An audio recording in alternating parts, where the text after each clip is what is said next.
Juggalos, can you hear me? Juggalo Gathering 2003. Dear Joe and Joey, and anybody else listening to this, may I have your attention for a few minutes? The BeastMasteR is my name. The North Shore Juggalo, Torleif James. Relax, this track has no strings attached. Compact disc with a list of side effects. Unless, of course, somehow it turns a profit, then you have to sure to sue me for it. Thoughts in my head needed a vehicle. Thoughts in my head barely conceivable. Needles and pins, it's all been a whirlwind. Don't know the ending, so where do I begin? Circa 78, conceived in the blizzard, as prophesied by a Norwegian wizard. 80s and 90s, so desensitizing, seeing all these guys dropping like flies in the blink of an eye. I felt a change inside. I'm not gonna let this pass me by.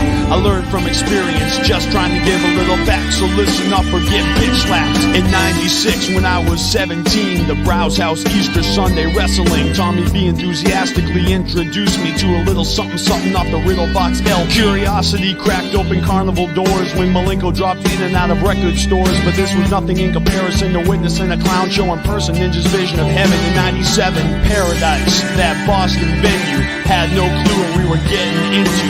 Dead center front row with no barricade, and at the end of the show we ended up on the stage, and the clowns don't they go all over us. Walked out of there feeling like $1,000,000. That adrenaline rush, you only know if you know when you make that switch into a full-blown juggalo. Lupos, Avalon, Songus, Palladium. All of a sudden, I couldn't get enough of it. Had to fucking have it if it ran with a hatchet. Every EP and Joker's card I could get. Even hard to find tracks surfacing on the internet. And Shockumentary was wicked ironic, cause we acted like it before we even saw it. I'm not narrow-minded, never felt more alive, and we all survived and chanted. Props to Twisted. Don't even get me started. Batman raps, that's a whole nother seminar. Kid inside of me, sick of reality. Individual with a juggalo family. Tommy B holding down the floor of the scene with the cut rate crew ripping, know what I mean? Distance is nothing, unity means strength. A carnival lifeline of infinite length. In the meantime, we all just enjoying the ride till we twist and spin to the other side. All riled up, anticipating the six. Trying our best to avoid pissing contests. The Mannahatchee gear that you own is irrelevant. All you really need is clown love to represent. Remember this at the merchandise booth. You only got one life and your death is proof. ICP, thank you for the Joker's cars, Lotus Pod, and for this family of ours. We drop everything for our gatherings. No exaggerating, they're fresher than anything. For the show's going down, rain or shine, it's always raining when we go inside. We roll with y'all because we believe the Dark Carnival is forever. Like you said in 17, we're in this together.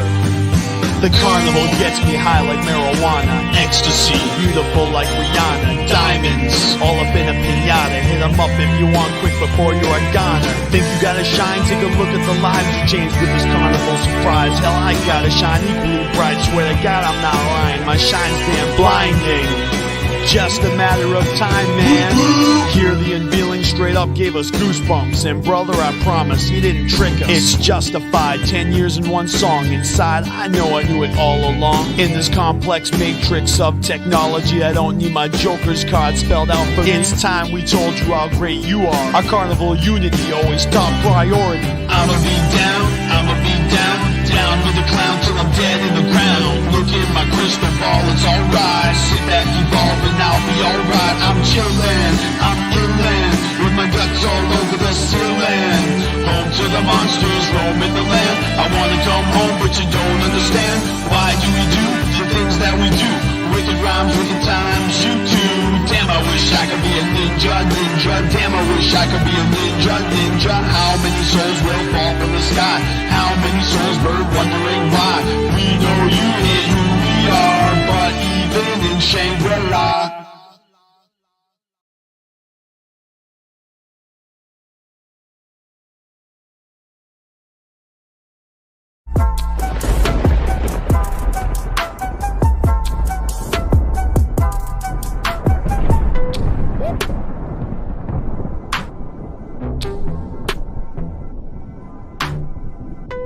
Hey, guess what? I'm Saggy Kudo, and I'm the other guy. And we want you to remember where to go for the greatest podcast right on Carnival Spirits. It's a YouTube channel, and you'll get right to it.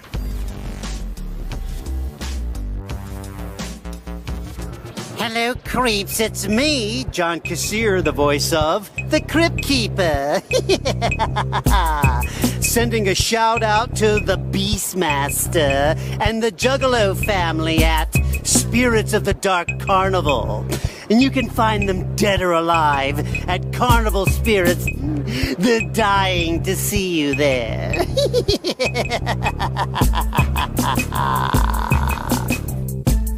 Shout out to Carnival Spirits. Go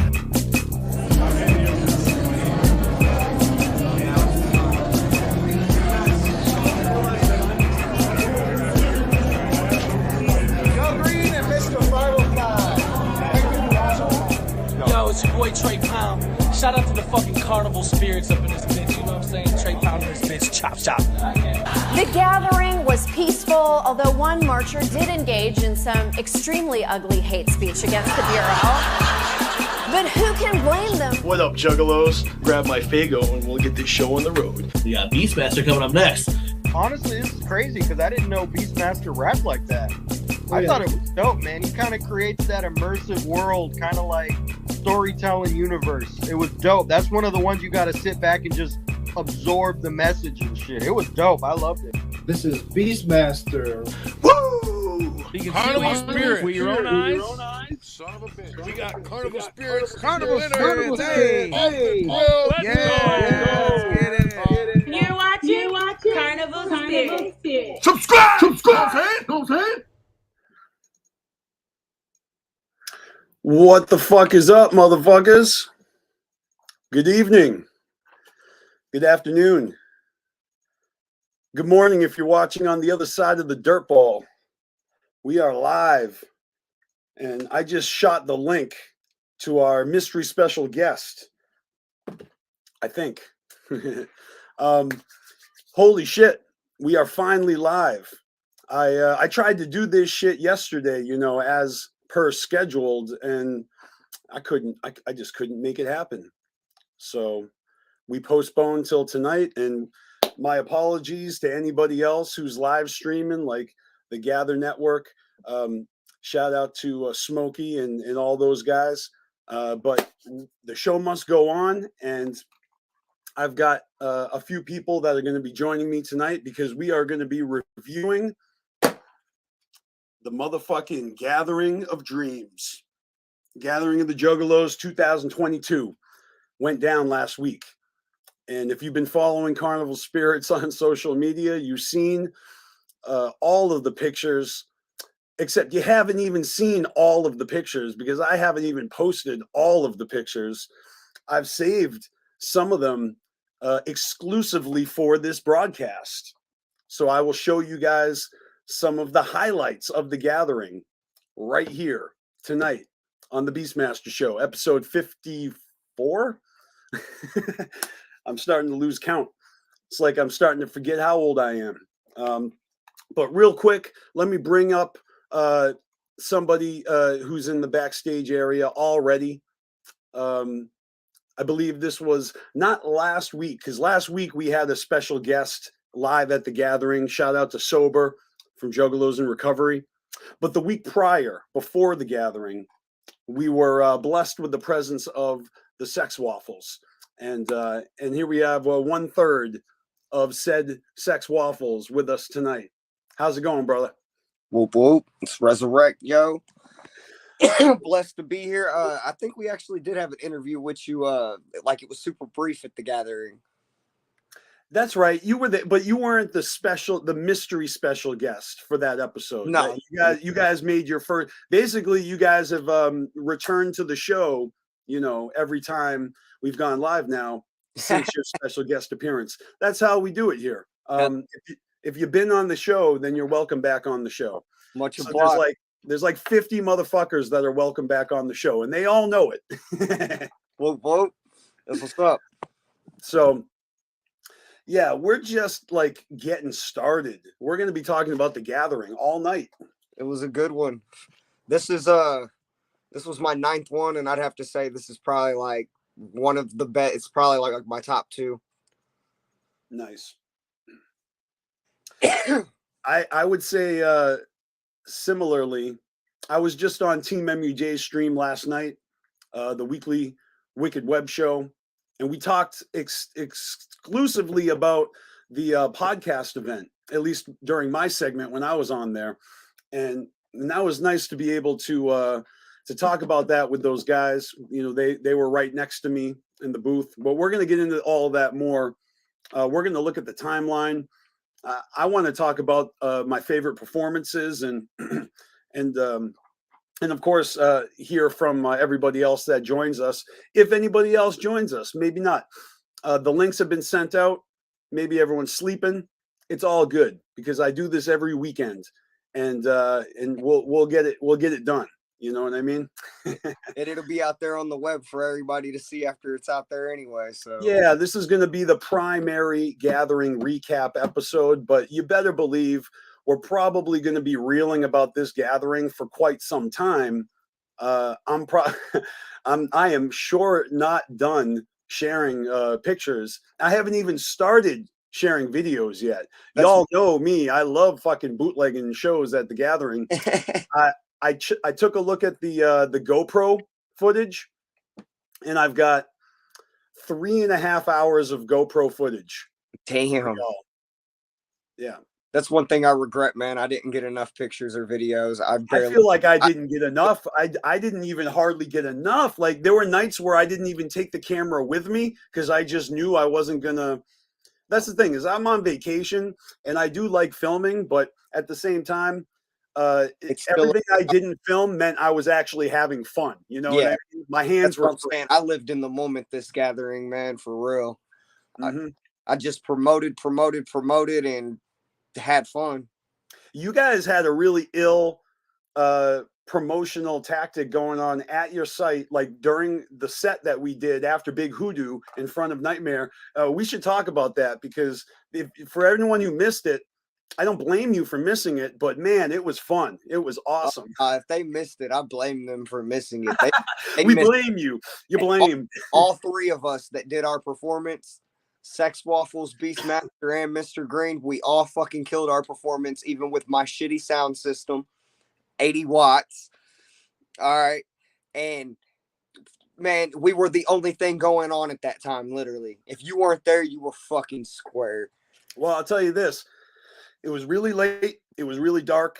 And I don't know who was there, but it was awesome. And then the next night, I randomly was told by a ninja that, you know, he heard the set. I'm just saying, like, there were people listening in the cut. Like, I didn't even realize. I loved your set and Mr. Green's. And I know that we fucking killed it because I felt like the Juggalo spirit in me type shit. You know what I'm saying? Yeah, you guys did. You did a good job, and I love the glow stick sign on the ground. The That's huge all my cousin, waffle that said "Sex Waffles." That was ill. People were loving that. That was all Trahan, man. He did that basically. Like people helped him, but he did it mainly himself. Right on.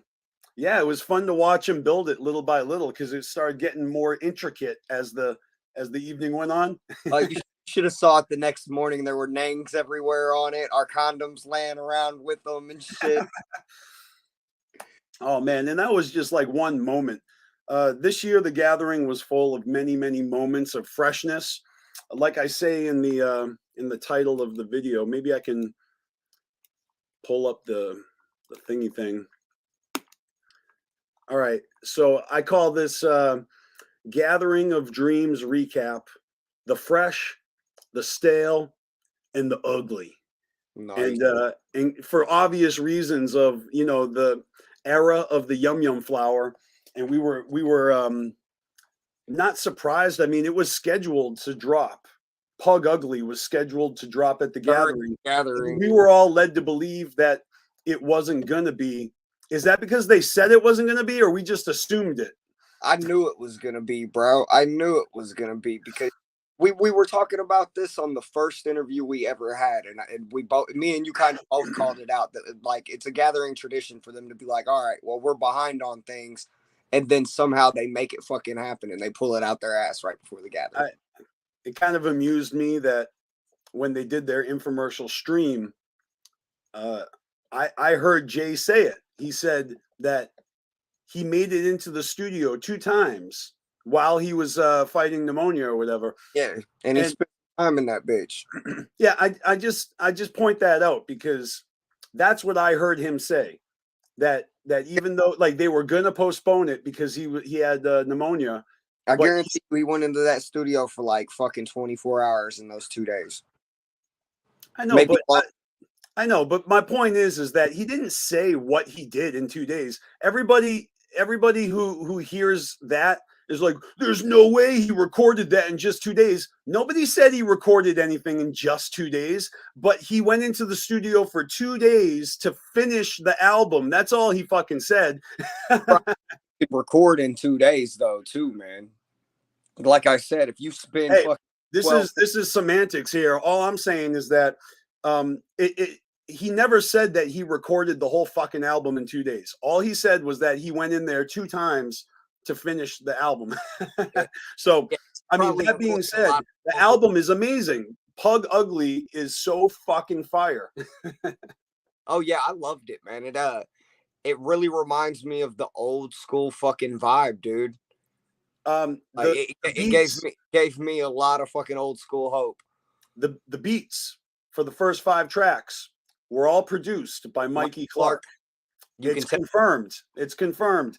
Even though it's not in the liner notes, the man has said so, and people have asked him in social media. He has confirmed it, and it's beautiful because we're going into the 6th Joker's card.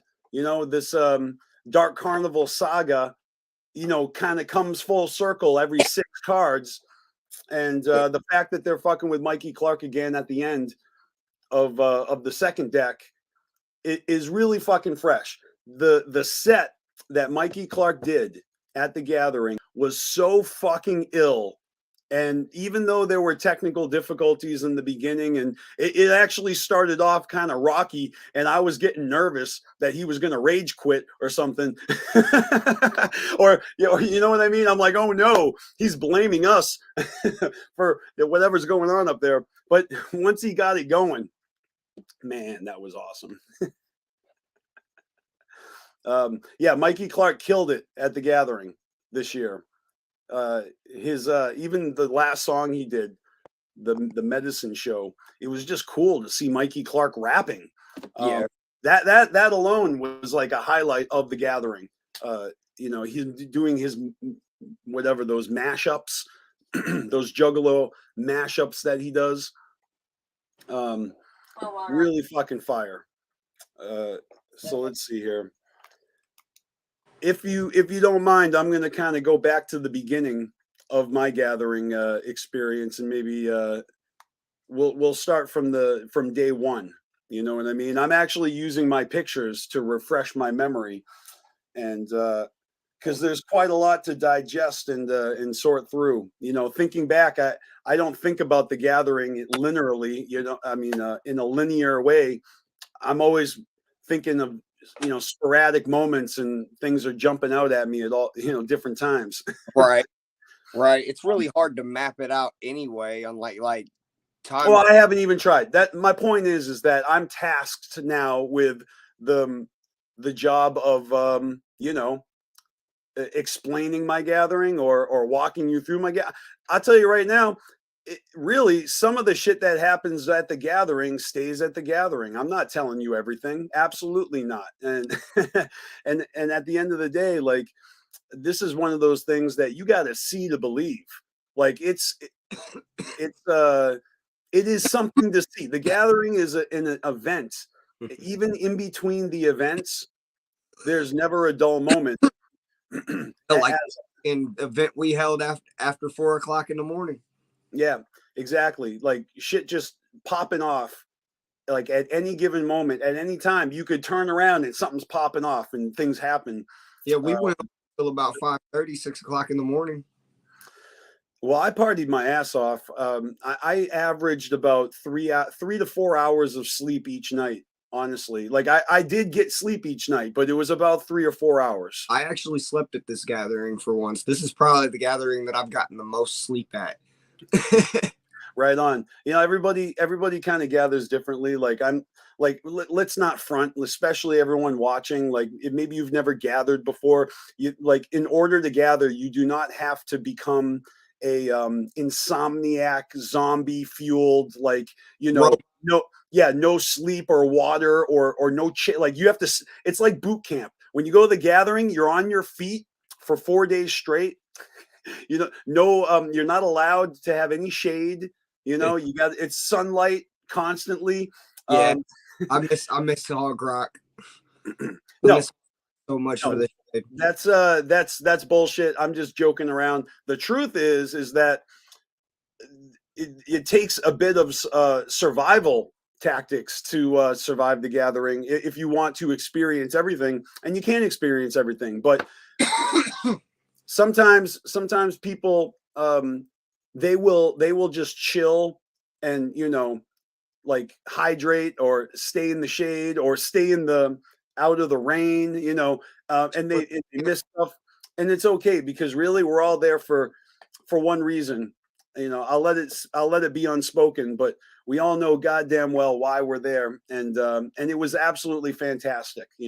Everything that I went there for, it was as much as I could have hoped for, and then more. I just had the best gathering ever. So I'm going to try my best to decompartmentalize everything, and we have lots of pictures to look at, so it'll be fun.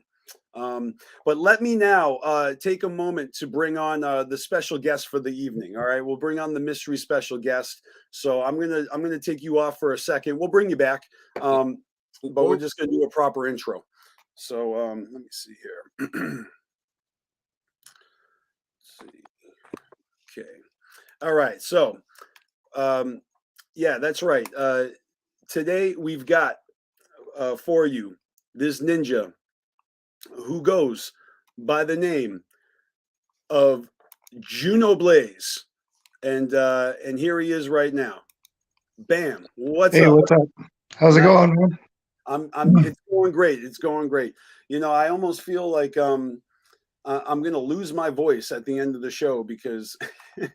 Oh, that's fine. I've been having the same issues for the last couple of weeks here. You can tell my voice is the same way. I've been talking, and it's just all about the gathering, and it's all about letting everybody know how much fun you had there, and the whole thing with the gathering and how much fun it brings with you throughout the whole year, and it just carries on, and it pretty much lasts all the way until the next gathering if you do it right. Pretty much, it'll energize you all the way until next year. Pretty much, that's what it's doing to me.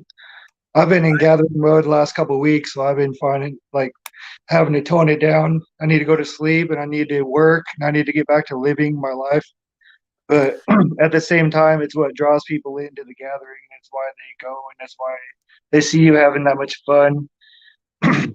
When you get home and you're like, damn, I'm just home. And a couple weeks ago, I was with the family. I was with everybody, just having a great time and having, the blast, having the time of your life. And now it's just like the brakes pump, and you're like, okay, back to reality, and back to living, and back to the grind, and back to getting ready to go do it again next year, and do it again better, and everything else goes to your head, and it's already preparing time, and it's already, you know what I mean, how it goes.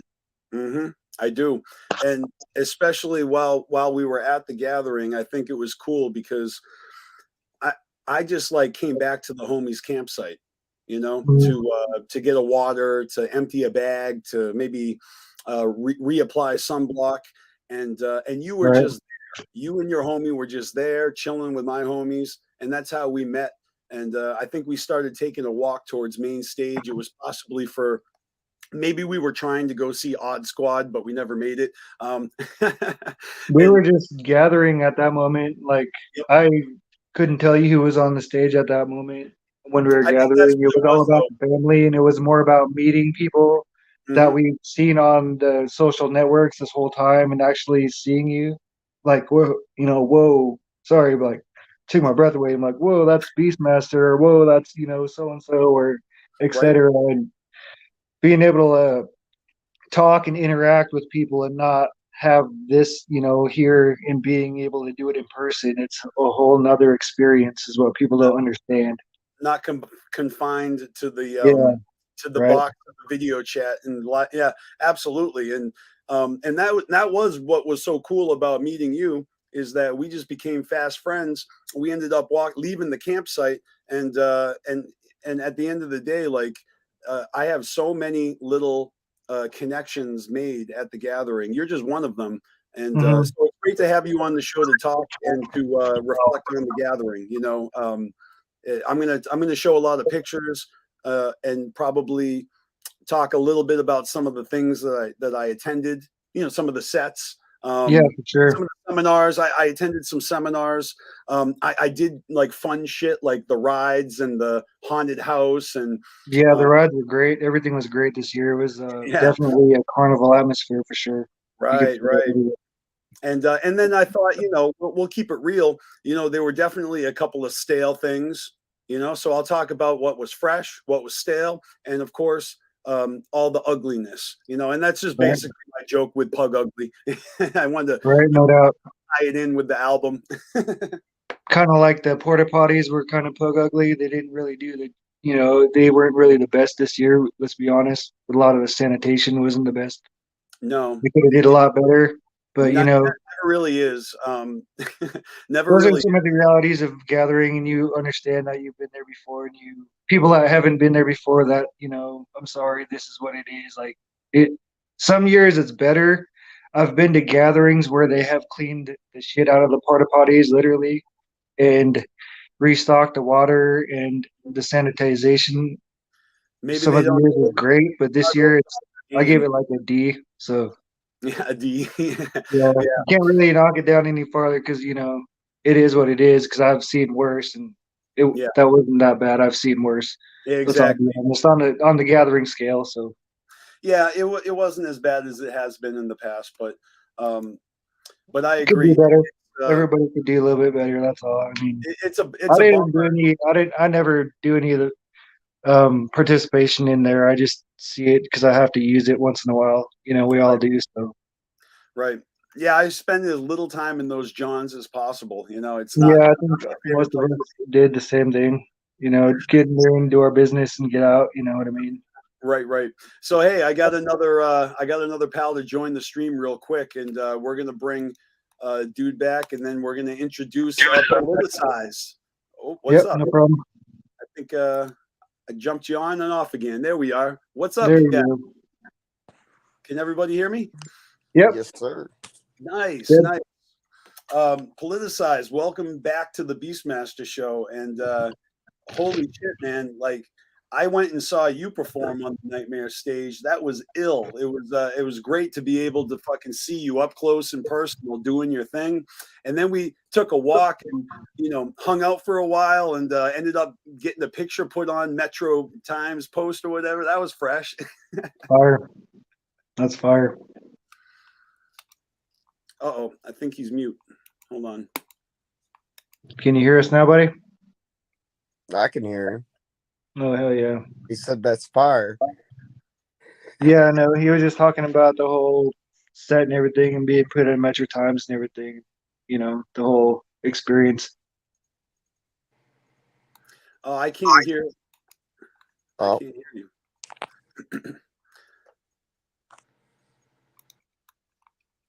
It's all good. We can keep going. We're all here still. Like I said, we'll figure it out. Okay. Can you guys hear Politicized? Can anyone else hear him? No, I can hear everybody else though. I think it's just an audio thing, probably. We can't hear you. I'm sorry. I just wanted to make sure I'm not the only one. No, you're not tripping. Okay. Well, technical difficulties. We got to get Politicize's mic working. Right. Try. I don't know, unplugging it, plugging it back in. The old Nintendo thing, blowing the hole. I'm not really sure. Your mic is not mute on this. There's a mic, a cam, settings, chat, and leave on the bottom. You probably push the bottom where it says mic. It might be X'd out. Yeah, I think. Talk to us.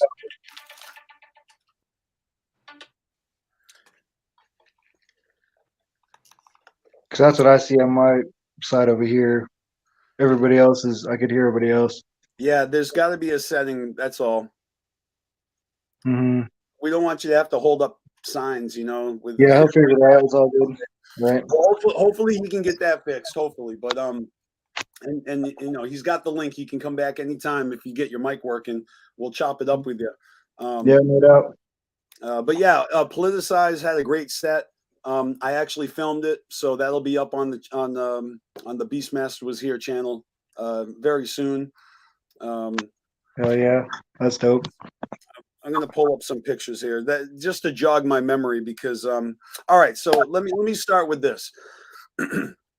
On Wednesday we had the podcast event, okay, and that shit was fresh as fuck. It had everybody who was participating at a table, and the tables were going all around the tent on the outskirts facing inward, so you could either film yourself or record yourself. They had electricity, they had Wi-Fi, and it really went off very well in my opinion. I was working off of my iPad, so I wasn't using their electricity, and I also had I guess a hotspot connection to my phone, so even when the Wi-Fi went out I still was able to broadcast.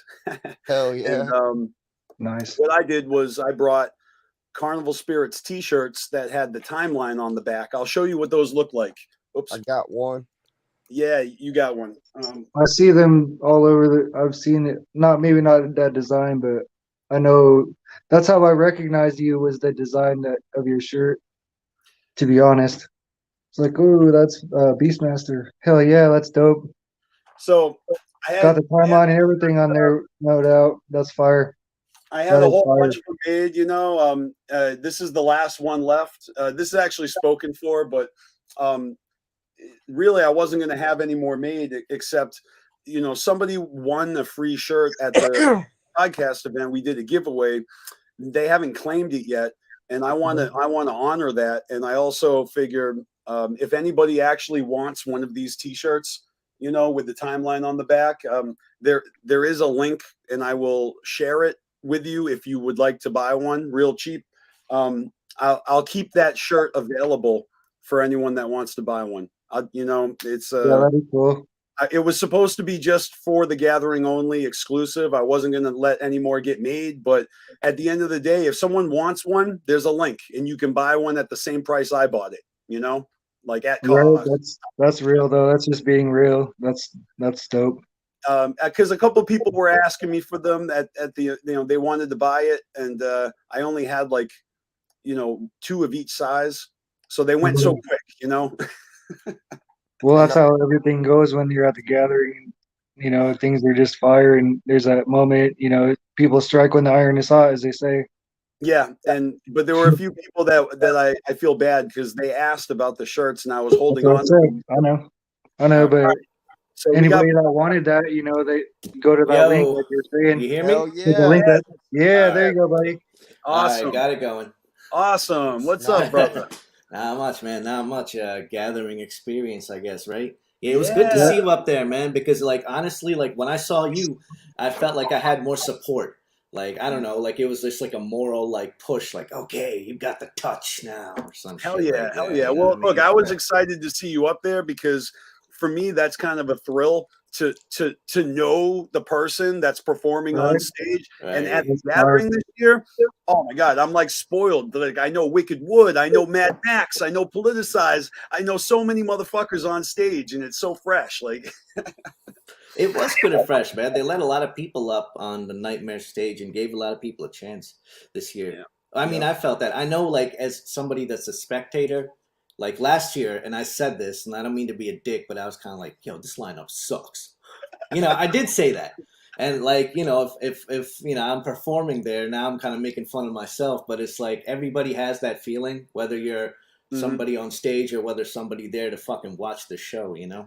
I'm gonna go out on a limb and say that half. Like anybody who's hating on the lineup this year is just jealous that they're not on it. Like for real, you know. I think anyone in the genre in the underground would have been geeks to perform at the gathering, and that's why that reject stage was jumping off, because everyone wanted to get up on that motherfucker. Well, they did a good job this year of having a lot of different styles of music for a lot of different juggalos. So it was a large variety of music for everybody in the whole timeline. Like you said, you could look at that shirt and see the variety of music that was there for the juggalos for them to receive, and everybody received it very well, it seems. Oh Now, did any of you guys make it out for the aerial photo? Yeah. I wasn't there for that one. I heard about it though. I remember. Yeah. I went out there for it, and it seemed like there weren't enough people to fill in all the spots. And then when ICP showed up, everyone rushed towards ICP anyways. So I don't know how it's going to look, but I was there. That's probably, I'm sure that was anticipated. Like, yeah, I don't know. You got to prepare for everything. I totally forgot. I was gathering with everybody. I couldn't even tell you the timeline this year. I was there for the family, and I met a lot of the family this year, and it was something else. I myself spent a lot of time just kind of gathering, like just letting people like organically bump into me, and it really exactly. That's how we met. That's exactly how we met. So that's that's just a gathering. Like I said, right there. I know. You guys all tagged my book. Oh yeah, I asked you to. Everybody I saw at the gathering tagged this little motherfucking book, and I got a picture with most of y'all. Not everyone though. And it was a really good time.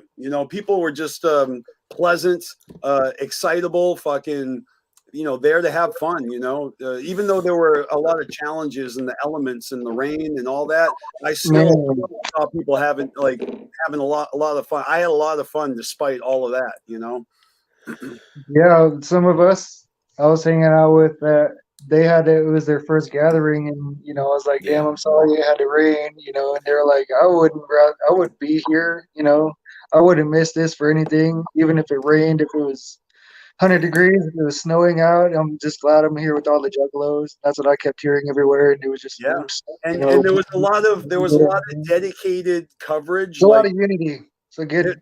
There were a lot of cameras, like psychopathic filming, a lot of juggalos, like Fago Lovers was doing the damn thing. They showed up for your set too, didn't they? Politicize. I saw Fago Lovers covering that shit. I'm not sure because I don't know anybody at Fago Lovers anymore at like name basis by. Okay. Yeah. Really? Mankini was covering all of the Nightmare stage during the day if you performed. Scotty D. Bro. Oh, really? Did he Scotty get D was there. Yeah, check it I know out. Scotty D from okay, Lovers. I'm sure he's a boy. He's really I might not have gotten the whole thing, but I thought I saw them there. Def Noodles was shooting a documentary too, if y'all want to check that out. Oh, that's dope, man. There's a lot of good footage, or a lot of good photography by Igor Smith from Driven by Boredom. That dude, he kills it every year. You guys check out his stuff. Driven by Boredom. You're the only act he got in 4K. Cam died, had to go to his backup. So that's what's up. We got that's dope. LB films some sick footage. He's got a lot of good footage, man. I remember bumping into him last year. On my GoPro. Yeah. So I gotta upload that shit. I haven't even yet. So another thing that was fresh is that you brought your boxing gloves with you. I did, because it's like, listen, like, it's kind of childish, but like I was going back over my footage and I got somebody, like right now, somebody just sent a text that Sudia17 is awesome. I think they got like a hard on from me or something. Like, I mean, I think they want me to fuck their mother or rape their mother right on camera. I think what they don't know is that like we can keep music and who I am aside, but like, bro, I bought gloves because I was gonna fuck one of you up. We went put on the gloves. Loki and I went and boxed for fun. We did that for fun, you know what I mean? It's kind of for fun for me. Like, it'd be fun for me. You know what I mean? Like, I'm just saying, there was people there, and we did it for fun. Like, you could have came over and boxed with us. Yeah, that would have been fun, man. I would have had fun with y'all. But, you know, that's what I mean. Like, people that, like, they want to talk shit, but it's just like, look. Oh, yeah, I know, but if you really want to go that level, please. Like, I don't have any problem with fighting any I know, but I'm just saying, if you have to get that shit out, that's what we were there for, because that's what we, you know, we went and did it for fun to get all that out. That's all. I mean, and it's just a positive outlet. That's all. I'm just letting you know. No, I There know. is so I much. hear you, man. Listen, Yeah, there and that's is what so they, much. that's what we were there for too, exactly to help each other out. And I threw on the gloves, and we had a good sparring session for a little bit. Had a great time. Yeah, beat Everybody the laughing drunken in, sense and out of somebody. You know, smack yeah, him up a couple, give him a couple concussions.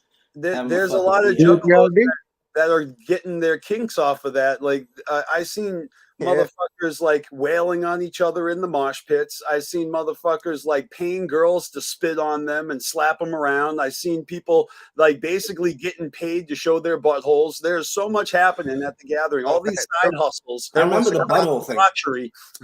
There was a contest where they were eating pudding out of chicks' assholes, and then they were like having a blowjob contest and shit. yeah. I seen the whole list. It was like it was dick sucking, ass eating, and then pussy eating.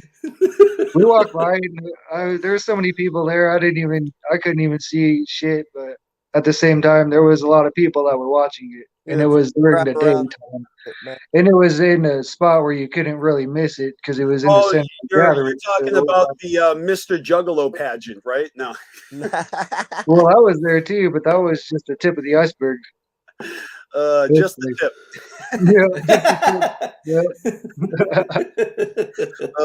But everybody was that's crazy gathering shit at their own levels, it seemed like, and everybody had different levels they were gathering at, and everybody seemed fine with it. So yeah, it's whether very you were a new juggalo or an older juggalo that needed to get the super intense gathering, everything was there for you. Pretty much. Yeah. And I think we mentioned it already. Like they had the carnival rides this year, which I took part. I did 2 out of 3 of those rides. I did all of them, and they were all fresh. Yeah, they were. I especially like the Ferris wheel because I was able to get some dope footage of the crowd as we were going up and down. Yeah, that was fire. I rode that when the storm was coming in, and then I turned around and I seen the storm hitting the dinosaur and the music playing and everything was just fucking lit. It was fire. Sounds magical. Yeah, that is hella dope. What about the Yeti thing? Any of you guys know anything about that? Any fresh stories about that? Well, all right. First of all, I mean, we all know what they said in the infomercial stream and in the promo of the gathering, that they had the seminars and they had the special guests, and then they had the VIP like Hunt for Big Smoke experience, which I didn't do, and I haven't. My buddies did it. They said it was pretty fresh. I don't know I don't know what that is about yet. But I can tell you this, the song they made, the Hunt for Big Smoke song, is so fucking good, it makes me want to believe in Bigfoot. Hey, there's Yetis up here. There's Bigfoots up here, dude. I live in North Idaho. Trust me, we're out here. That's fucking track next. I live way out in the middle of nowhere, dude. Like, oh wow. There's mountains everywhere around here. There's like mountain ranges. I love that. That's fucking crazy. You definitely have Sasquatches up in those mountains. Like they're real. Oh yeah, there's all kinds of shit out here. There's Sasquatches out here. There's fucking grizzly bears. There's black bears. There's cougars. There's wolves. There's coyotes. There's moose. That's nuts, man. Out here. It's 100% nature right there, you know. Honey badgers. I bet. Fucking. I'm pretty sure we did see a badger on our way home the other night from the gathering. It was out in Montana somewhere. My brother and I seen it. It was dope as fuck. I'm not gonna lie. Like at the gathering, I always wanted to start this rumor, and I wanted to start it last year too. But I wanted to start this rumor about how a Yeti fucked some juggalo in his ass. Like I'm like, yo, bro, like you didn't hear about Crazy Beat. You didn't hear about that dude. Listen, like there was a Yeti, and he took his ass, bro. Yeah, it's a legend. That rumor has been around. That rumor's been around. Somebody did that? Yeah, I heard that rumor. Definitely, you didn't start that one. I never tried, but I wanted to hear that. That'd be You're too late because that already happened. There's been many Bigfoot rumors and speculations throughout the years at the gathering grounds. I mean, it would fit the gathering for something like that to happen. You'd be like, oh shit, I could, he's not going to a Barry Manilow concert. 2 more things about the Yeti. One is that Wicked Wood has like a mascot, and it's a Yeti, and they had a huge like fucking 40-foot tall like blow up Yeti during their set on main stage. It was fucking fresh. You'll see the footage later because I'll upload it. Dope. I got their set recorded as well. That's dope. And then the last Yeti connection is, and whether this is common knowledge or not, the director of United States against what United States of United States of Insanity. Yeah, Yeah, the director of that movie, he made a movie about Bigfoot starring David Cross, and there's even a Juggalo scene, a reference in the movie, and it's mad fresh. It's what is it called? That's pretty dope. The Dark Beyond. Oh my god, I can't remember the name of the movie. I'm horrible. But I'm sure someone in the chat can give me the title of that movie so that I can put it on the screen. I know who that is, though. David Cross is pretty dope. He's funny. Oh, David Cross is one of my favorite comedians fucking of all legend. time. Like, not just the Mr. Show with Bob and David. Arrested I grew up Development. on that shit. I grew up on Mr. Show with Bob and David, so yeah, that shit's fire. Like, he's one of my favorite atheist comedians. Like, he's hilarious. Yeah, he is literally, he's no doubt. I don't know, man. You guys heard of Bill Burr? He's a fucking animal. Bill Yeah, Burr Bill Burr is is right up fucking there. animal. Yeah. Oh, Yeah. those guys are on par together. I'm You like, kidding me? you know, But, he's I probably mean, one of the best. David Cross kind of goes more into acting. Bill Burr did a little Bill bit. Burr's more He's in like comedian. the Mandalorian. Yeah, comedian. Not- Does a lot What of they both are, but voice Yeah. acting. Oh yeah, he does because he had his cartoon. F what is was that? for family. F is for family. Yeah, Good show. Oh, man. That dude. Yeah. That dude's the shit. Yeah. That's a Yo, good let's get motherfucker. Bill Burr at the gathering, huh? For real. Yeah. Bill Burr and Dave Chappelle. Yeah, honestly, I can't say who's better. I know a lot of people think Chappelle is top dog, but I Dude, can't say he's Chappelle's better than Bill Burr. way too popular. We can't get Good Chappelle. fucking comedy to them together, period, man. That'd be ridiculous. Bill Burr would definitely roast us, though. Yeah, He's I going want to. that. He's going to. I want that. That's what the Juggalos need. That's what they need, but some can't handle it. Some will get all upset at him. But here's the thing: like, he cussed out the whole city of Philadelphia. Why wouldn't he cuss out anybody else? He went on a rant for 10 minutes saying, fuck your cheesesteaks, fuck your fucking Flyers and your faggot-ass Sixers. And rant. I love that segment. it was an epic rant, yeah. Yo, we've had so many good comedians. We've had Gilbert Godfrey, you know. yeah, it Oh, was good shit. too. Yeah, we've had Gilbert Godfrey.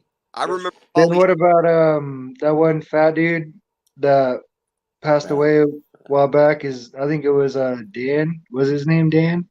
He was a big dude. You guys remember what I was talking about? He went to the gathering a couple years ago. I do know. I know who you mean. I can't remember his name right now, but he was funny as shit too. A lot of dope comedians have been at the gathering. What's his name? Norton. Norton. You know what I'm talking about? Norton. Yeah, Norton. What's his first name? I'm trying to remember. Edward? Is it Edward? That's the dude from American History X. I know who you're talking about, but that's not Last the dude. name Ralphie May is who you're Ralphie talking May. about. I was thinking about Yeah, that Ralphie name. May is what I was Ralphie talking about. May. Yeah, that fucking. I said Dan, but I was thinking about Ralphie, but that's Yeah. the dude I was talking about. Yeah, he was fucking. He was there. We had Mick Foley. I seen Mick Foley stand up. He's funny. Mick Foley. That's crazy. You know, Mankind. Yeah. We had Chong one year. Oh yeah, hell yeah. I wasn't there for that one, but I remember hearing about it. I was camped right outside of the seminar tent, and I was literally laying in my tent because it was so fucking packed, just listening to it. Man, what was the weed situation there? Oh man, I always came with my own, and I fucking I smoke good weed. Hell yeah, man. That's the way to do it. Still got some fire left from the gathering. Pauly Shore. Pauly Shore's Pauly still a Shore cool be dude. fire. I got a Show's so picture with Pauly Shore. I think that was my first gathering, actually. What about Jim Gaffigan? Jim Gaffigan would be funny. Jim He's pretty good. That would be funny. Yeah, he's older, but he got a lot of good work he could He does do. have a lot of good stuff, man. He's Yeah, That's got what a good they usually go for the older comedians anyway that are kind of Yeah, out. he would. Yeah, I think Did anybody catch the Vampiro spoken word, the stories at all? I didn't. I'm just Hell no, wondering. bro. That was when I was performing. Or well, it was when I was being rained out for performing. That's right. Oh, really? What's your artist name, brother? Resurrect. I'm Resurrect of the Sex Waffles, man. Okay, nice to meet you, man. Yeah, they're a trio, the Sex Waffles, and they did the same stage as you, just on a different day. I remember we opened Friday on a Nightmare stage. You was on the Nightmare stage. I didn't know that. Hey, you know what? You know what's funny? I remember like looking at the final flyer, and I was looking in the thing. I was like, "Hey, man, I'm not on the cover." And I look, I'm like, "These guys, Sex Waffles, aren't on the cover either. What's going on here?" But I wasn't tripping. I was just like, for a second, it was like a minor look at, like, oh, all right, whatever. I'm still fucking playing. Who gives a fuck? But still, I was like, why they got us not on here, man? Hey, we made the most, dude. The rain fucking bombed my set for 2 hours, and we had a 30-minute set. Shit. So they cut our set from 11 tracks to 2 tracks. Damn. So we threw a night show on that night after 4 a.m. when the Nightmare stage ended at night. Yeah, that's dope. For everyone that doesn't know, their campsite was right in front of the Nightmare stage. So as soon as Big Hoodoo set was over, they started their own campsite concert. And you guys let me do like 3 songs. My buddy filmed it. I got the footage. It came out great, and I got good feedback from juggalos that were listening. It was just yeah. Was that the stage that was set up by the main stage on the sidewalk? Is that what you're talking about? The Nightmare stage was the one like by the haunted house, like right. Oh yeah, but somebody else had like a side stage. It was like on the sidewalk in front of main stage. That stage, I think. Yeah, you know what I'm talking about. There were so many people performing this year, so no doubt. Hell yeah! I couldn't even keep track of half of it. So yeah, everybody's got lots of comedian suggestions. I mean, look, the Gathering has got plenty of opportunity for comedians. One of my favorite things at the Gathering is the artists and, the merch row with the dead canvas. And I've got tons of pictures of their stuff. And the Tom Wood art battle was amazing. I was there. I kind of was like, documenting a little bit of that. Again, I will show all that stuff off. There's time though. I just like to say, I hope that the person that got stuff stolen from them at the Dead Canvas Art got it back, or was reimbursed or whatever, because that was messed up. People don't need to be stealing from the merch aisle, merch booth, merch alley. Yeah, everybody does their best. Know what you're talking about? The winner of the Tom Wood art battle, was one of the Dead Canvas crew, and then like the next day, one of her paintings was stolen from the Dead Canvas art booth, and she was devastated. It was one of the big ones on canvas. Really, someone's beautiful artwork was stolen. Yeah, some Dead Canvas. Yeah, a full canvas piece of art was stolen from the booth, and so I don't believe it was ever retrieved. And I'll tell you this: whoever has that painting, you can't show that to anyone. As soon as someone knows it, you're fucking dead. Yep. So what's the point of having it? You know what I mean? Just return that shit. Just tell them you're sorry and be real about it. That's all you can do at this point. Oh, this is. Anyways, I just wanted to address that, but we can move on. That's just had to be addressed. That's all. Yeah, it's it's just really stale because I've heard of a few other things that people were victims of theft. Motherfuckers are shady. It sucks. You're always going to encounter that kind of shit. Yeah. Now I'll admit that I also stole something at the Gathering this year on the last day when we were at. Everybody was kind of lingering around the seminar tent waiting for ICP for a couple hours. It was really hot in the sun. My homie gave me an umbrella to hold, for the sun. And I just fucking walked off with it and stole her umbrella for hours and hours in the sunlight. And then later I returned it. I feel bad, but I didn't do it on purpose. It's like when you pocket a lighter. It's just, oops, my bee, It was a mistake. Honest mistake. Yeah, so I got a bunch of pictures of myself with a purple umbrella that's not mine. Like I was off parading and taking selfies with it. Well, it came in useful. Yep. I mean, at least I put it to use, right? Yeah, I think exactly. there was a lot of stuff that got left around this year that hopefully other people claimed and used the same way. Not to say it was stolen or anything, just say that somebody else found it and started using it Yeah, instead, recycled. Yeah. Yeah, more of recycled by juggalos, for juggalos type of thing. There's a lot of that going on, so it's all fine. Yeah, I mean, you see people digging through the trash looking for balloons. That's Mhm. crazy. Yep, I no can't doubt. be doing all that. So I'll tell you that another seminar that I enjoyed was the Morton's List seminar. I thought I'd give it a mention. I'll even show off the exclusive emblem charged by the Inner Circle on Friday, May 13th, 2022. 75 of 100. This is the Yeah, I seen that. That's dope. coin, and I was one of the last people to get one of these. Is that for that Kickstarter boy? That new Morton List shit? Is Yeah, that what the that is? Kickstarter Yeah. next year. Yep. Yeah. Hell yeah. That's dope. So, and Yeah, and we'll still got probably the, talk more about Morton's List when we have different guests on. But let's see here. Still got this in its little package. Didn't open it. Like, Oh yeah. Hell Which yeah. one is that one?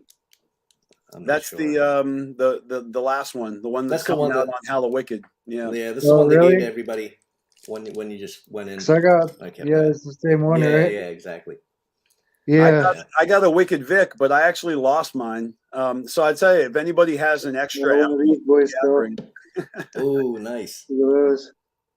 hell yeah. Fear the spread. When was that from? What gathering was that This from? is from the 19th, before the Supa. The Fearless Fred one. Nice. That was the 19th. Now I do have this one. That's Oh, I cool. seen like that too from the ICP baggy thingy, right? This thing just I know, fell off. Everybody's been talking about that too. They're like, we gotta do this over when we get home and fix our shit. Gorilla glue that boy or something. You know what I mean? Yeah. Oh my But god. other This than thing- that, those are fresh as hell too because they're only gonna make those once. So, right, the jukebox thingy, no doubt. That's just like that. That's just like that collection stuff, Yep. Right. We got. We all got a Yeah, lot. Of there's a few things I got this year that's kind of special and unique, like the Fago blunt wraps. You never Yeah, thought I'd ever see this in my lifetime. Never opened that, man. Never opened No. that. Not on purpose. Not unless you're gonna smoke it. Shout out to Mikey Bone Road for the artwork stickers. I'll just show you a couple more. Shout out to Deck One Delt. I got one of their stickers. That's dope.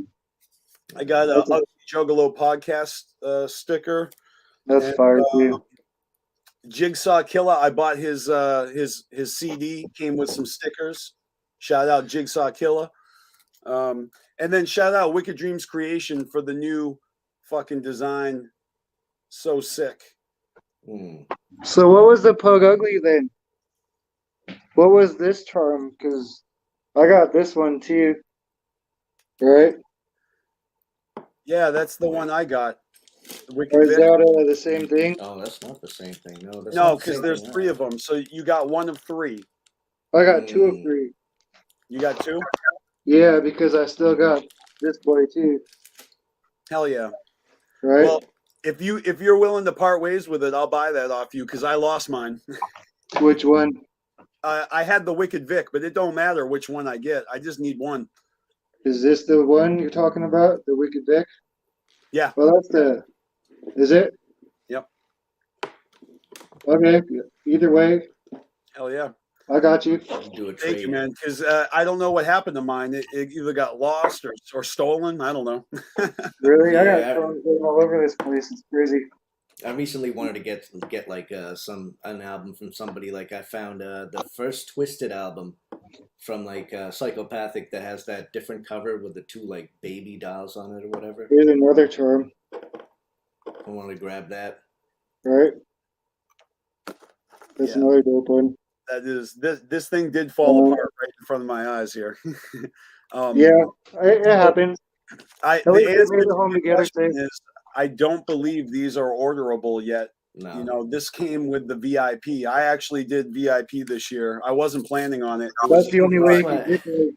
That's why nobody that got that is gonna like get rid of that. That's Yeah, like, these are that's a on little. eBay I for had like it, $100. roll it up with some fucking fire and smoke the shit out of it and keep one of them. But that's just me. Yeah. I don't really smoke blunts unless I'm hanging out with friends who smoke blunts. You know. Well, I would do it as a personal gift to myself to say I made it and to fucking flex on everybody. Sorry. Yeah, I wouldn't Here's smoke something them. that I didn't try. I regret not trying this. But Violent J had his the Whoop stock or the Whoop. Yeah. Energy drink. Oh, it's a No, beer. it was a weed drink, CBD weed and beer infused. screwed up. Yeah. Yeah, That's crazy. CBD infused beer. I didn't even try one. I wanted to. That was a fail on my part where I could have easily gone and bought one, and I kind of didn't even need it. I asked my brother if he wanted one, and he really wasn't really about it, I guess. And I don't know. I don't drink, so I just wanted my collection. I wanted up on the mantle. I guess I should have thought about it more. You just wanted to collect it. Yeah, that's I knew it probably wasn't going to be my favorite flavor beer ever, but it is kind of cool to have it as a collector's item. I didn't think about that. You're right.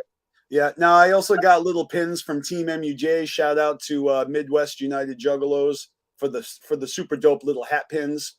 Thank you guys. Fire. Love those guys. I was on their stream yesterday. We talked a little bit about the podcast event. And it was a lot of fun. Ooh, all right. Now we got another ninja going to join us here. This is a dead canvas artist in Massachusetts, OG Juggalo, Purple Malenko, Boppo the Clown. What is up, brother? What up? Yeah. How's it going? Nice. In the studio with all the toxic fumes and paints, dude. Hell yeah. Fucking all the pigments, all the powdered pigments that I mix my own paints with. Come to find out, you're really not supposed to inhale that shit. And I didn't know that for the first like 3 months I was fucking using it. So, I guess watching a tutorial once in a while might be beneficial. So did you grow some eyeballs in your elbows or something? Do you got like another jawline of teeth coming out of your forehead, or? I mean, it's better if like I just had actual teeth growing where I fucking need them. Yeah. Right?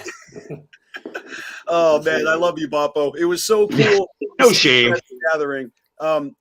How was your 22nd gathering, man? I mean,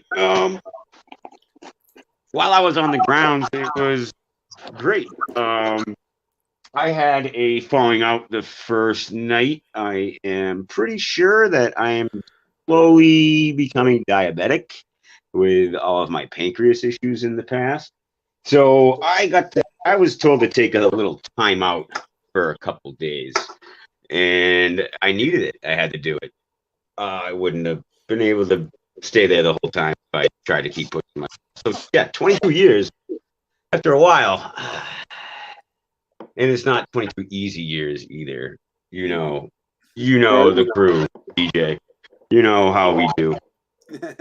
I do. But I mean, it was hot as shit that first day, which did not help that situation whatsoever. But once I got back and started to actually spend time at the booth and whatnot. Oh, let's rewind. Oh, wait a minute. The art battle. Now, that was one of the coolest things I've ever been part of, artistically, juggalo-wise, whatever you want to fucking call it. That shit was fucking intense. Like, that was cool. To look around and see a circle of other artists just going for it. Like, you had 45 minutes to do that giant, what was it, 30 by 40 canvas? That's the biggest canvas I've ever fucking used. Like, that was, and then to have like Tom be walking around, checking stuff out. And I think the coolest part, I think my most proud part of that day was turning around and seeing that I had the same, yeah, you got it right there. I had the same like 10 people behind me the entire time, rooting me on. Like, that was that really. You want to talk about confidence booster? You know, like there was 12 there was 11 other artists that these people could have been watching the whole time, but I had at least a handful that didn't move. Good. Have fucking people cheering you on, no doubt. But It's a great feeling. It was really dope. I took a lot of pictures. I was there like documenting it when everybody was showing off their work, and even when you were in the process of creating it, I took a little bit of video. It was really dope to watch that and to know a few people competing. I didn't know who to root for. You know, I felt bad. I was like, Papo, I'm rooting for you. And then I'm like, hey, I'm rooting for you. Well, that's the beauty of art though, man. Like it's you can root for everybody. Really. Yeah. You know what I mean? Like someone's gonna show you what they got. I was really rooting for you though, man. And I love seeing that, like, your style come to life right there in front of my eyes next to the next person doing their thing. Like the Amish Juggalos. Did you see her with the Bob Rossolo? And she did the whole I heard about it. landscape with the clouds with, oh man, it was so No. dope. Yeah. No, I don't think I caught, like, even in the videos, I don't think I really caught that. Maybe I saw it at like a beginning stage. Like, I'll show you pictures later because I got good pictures of a lot of people's stuff. Oh, cool. And I also went through the Dead Canvas booth and took a lot of close-up pictures of your work and other people's work. And I haven't had a chance to even share all my pictures yet, but I got more. I got more coming. Like, I appreciate that because as you know, my work is a lot smaller and very, very detailed. So, like, for people to even really pick up on it in the booth was kind of tough because, you know, you got Miko's fucking Joker's cards that, you know, Yeah, and rightfully so, that attracts the eye. Oh, yeah. Yeah, but fire. I know. You know who owns that? You know who owns that now? Where? I gave that to Tom Wood as a gift. This right here, I want this one, man. This is fucking dope. That's actually 50 Dead's property now. Well, that was for USR. I got it right over here. Hold on. Let me. When I saw that, I was like, "That's ill." I know exactly what that is. Hip hop zombies all day. I got it. I got that.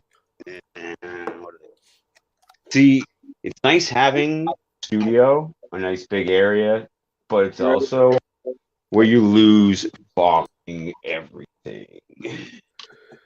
Yeah, I definitely got a lot of nice that's a dope picture too. No doubt. Don't they have some of them that say whoop whoop on the Legend Valley too on the sides and stuff, right? That's dope. Yeah, I like how they do that. The Legend Valley sign on the sides of it, it says whoop whoop on the sides. Have you ever seen it? Oh yeah, that they started doing. Well, they can take those down. Yeah, that was a nice. That's not permanent. I know, but that's just cool that they do that for the fam. They seem like they do something different too. Like that part that says Legend Valley now lights up. That wasn't a thing for a while. Yeah, I've never seen that before either. You're right. Yeah, that's number new. 2, man. Yeah, that's number 2 that got on there. That was dope. Yeah. Oh, the Metro boy. Hell yeah. Yeah. Yeah, we got on the Metro Times with that picture. That was right after your set where we were Victory Blunt. Yeah, Victory Blunt. Hell yeah. Had to have that. Dude, shout out to Concrete. He's in that pic too. Yeah, Concrete's good people, man. Mm-hmm. Hell yeah, Bob. Fire. Hell yeah. Let me flip the camera around. I'll show you what I use. There's so much detail; it's hard to see face front. Yeah, you gotta like look from different sides. I'm putting you right on top there. Oh, I can't flip it. I'm not sure. I'm gonna give you full screen if you just go ahead and use the camera any way you want. All right. Well, I don't think it's gonna let you flip this, but that looks really good though. So this is there's no paint on this whatsoever. It is all gilding glue and metal leaf, gold and silver leaf. You can So see it. let me see if you guys can see it better. Yeah. Oh, there it is. Make it There we go. Leaves. Yeah, I can see it. Like this stuff right here. Yeah. Oh Oil, shit! like Gold oil leaf, motherfucker. That's fire. Wow. And it's leaf. It's leaf because it falls. Nice. It's just very finely pounded out metal. Like this isn't. Well, no, this is not real gold. I have other ones. I shelled out money for some like 14 karat stuff that I'm gonna save for like something good, and then I have some 24 karat sheets that were even fucking more. The pack of them was the same price each time, but the number of sheets you get. So like there's so much texture. So every time I do a layer of this, the glue goes down and I have to wait an hour for the glue to like get tacky. Yeah. There we go. That'll give you there's a shine right there. That is incredible. No doubt. Very different. Very cool. A lot of time right there. It's a lot of art. No doubt. Yeah. That's now 21 layers. No, yeah, 21 layers of glue and leaf. So it's at least 21 hours of me just waiting to fucking work on it. Yeah. Not to mention everything else I do with it. But yeah, you got the patience of a fucking magician. I mean, it's not like the way I have the studio set up is I'll have this guy behind me on the wall, and I'll spin around in my chair, and I'll do the glue, and I'll set a timer, and then I'll turn back around to where I'm facing now, in front of my computer and all my markers, you know, work on something else. So the timer goes off, then flip back around, start putting the leaf on. That's dope. And, you know, I don't even know. I've never seen, I'm sure I've seen people do complete leaf pieces, but it's very sectioned out in like predetermined where it's all going. This is like a border, yeah. or a texture. It's pretty much like a paint by number. Yeah. A paint by number almost, where they know where they're gonna put what. Yeah, a paint by number. That's the perfect description. Yeah. This, on the other hand, is not like that. It's a freehand art, basically. I started this last night. Oh yeah, that's fire too. Yeah. I'm on some dark shit, but I like the eye on the right skull. Like it looks like it's a skull, but you can still see like parts of an eye in there. That's pretty cool. Oh, this one. Yeah, I like that. It's almost like it's like a mask, kind of. It's creepy, but It shows. Yeah, it's got some depth. Got some depth and some shadow. And that's not even paint either. Like you guys, right? That is graphite and alcohol. Yeah. Right. I don't know. I just kind of do my own thing, and I think that's what the attention comes from. Yeah, it's dope. You can see it's fire. Good imagery. Evil Planet. No doubt. That's the moon. That's how I see the moon. Papo, you guys still got these for sale? Oh, nice. No, actually, I think I have one left of that. Damn, that's fire. I have one. This is the shit right here. Yeah, that one's no doubt. That's the only metallic, one of the only metallic shirts that we've put out. Everybody else want, you know me, I gotta be different. Everybody else is doing it glow in the dark. Boppo, I wore this shirt when I was on my way to Juggalo weekend. I was wearing it in the airport, and when I went through the X-ray, this shirt triggered the No fucking way. because of the Really? material. Yeah, so they were wanding me extra hard and fucking frisking me because of this shirt, because it came up like I had shit on me. Like, That's good to know, and that's awesome because that's what, like any publicity is good publicity, like we've always said about everything. this metallic shirt, don't wear it through the metal detector in the airport. No, wear it. Wear it because wear it because everybody that sees that happening is going to have to read the back of that shirt, and it's going to be free fucking advertisement. Yeah, I made a ruckus. It was in it was a ruckus in the airport, all because of dead canvas. That's actually what we did. a dope story, though. Actually, no doubt.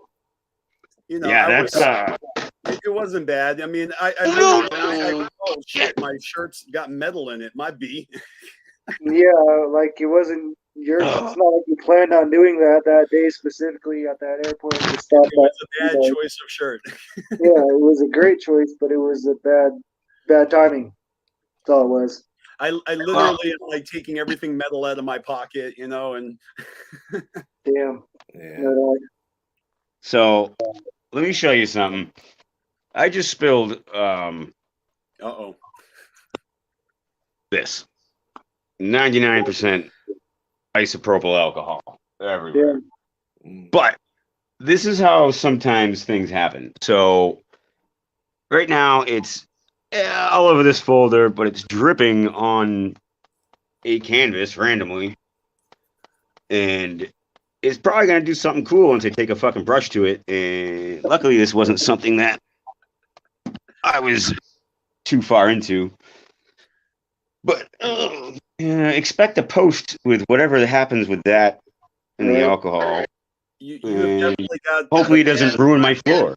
Yeah, you're a mad scientist in your fucking you know, in your chaotic element. I mean, you gotta be a mad scientist. Some of the best things that has been created for mankind were accidents. You know. Yeah. So true that. You gotta roll the punches. Sometimes it sucks. Luckily, that's probably gonna be cool. But that's how it is. There's other things that if that happened and I had other stuff underneath that, I'd be fucking crying. Yeah. Somebody will always love it. Depends, if you don't like it, somebody will love it. That's all. I have to like. Well, even if you don't, I'm stubborn. I'm stubborn. I know. I'm the same way about certain things. I'm like, oh, that's not that cool. And they're like, oh, actually, I like that. I'm like, oh, I didn't know that. Oh man, this place is gonna smell like that. Isopropyl. Yeah, at least I'm used to it. Hold on. All right.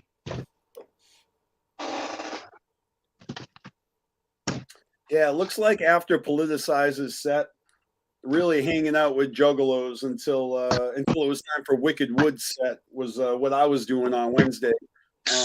Was that during the rain? I don't even remember. No, not Wednesday. It rained on Thursday then, huh? And Friday. Oh, here it is. It rained a couple times. I remember that it was fucked. One of the days I was in the hotel. It was the first day, the day that I spent the entire time at the hotel to recoup. Right. And I guess it poured like that. So, I mean, I guess I kind of skipped the right day. They didn't sell anything that day. Like we didn't sell anything. No, no one was going to walk around with paintings. It would have gotten washed out. Like, Yeah, what I mean? It would have too. No one would have bought. You can't buy. You can't even buy any stickers because by the time you get back, they're fucked. Too wet. Everything was wet. Yep. All of this shit got wet. I remember. But if you have been doing this a while, you should already know to have trash bags and plastic bags. Yep. Just for the show, just for the last show of the fucking time in general, you should know that shit. Yeah. I had my umbrella and my rain jacket and everything. I was ready. Anyone saw me walking around the gathering, I had motherfucking galoshes on. I had dry feet the whole time. I didn't. remember I got on stage that. and I fucking raged, so I got fucking thrashed the first day, and for the first 2 days I was looking like fucking shit, so I didn't even care.